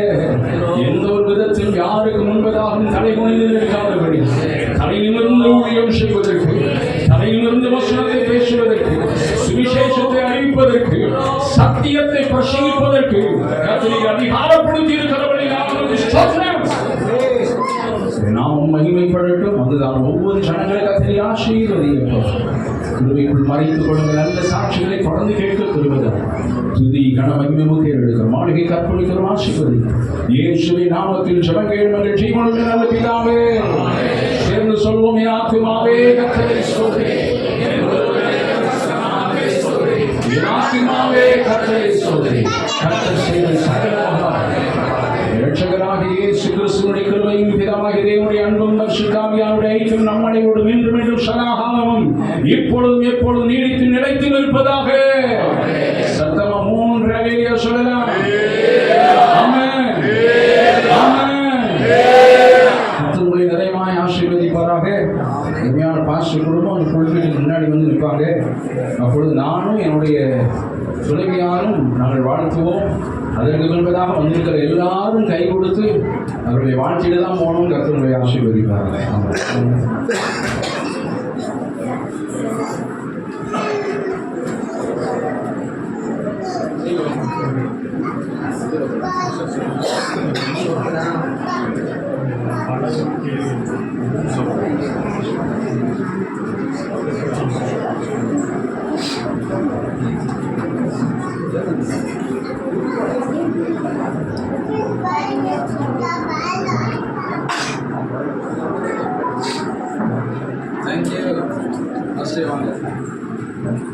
ஊழியக்காரங்களாம் வாழ்த்துனதுக்கு அப்புறம் நீங்களும் வாழ்த்திட்டு தான் போகணும்.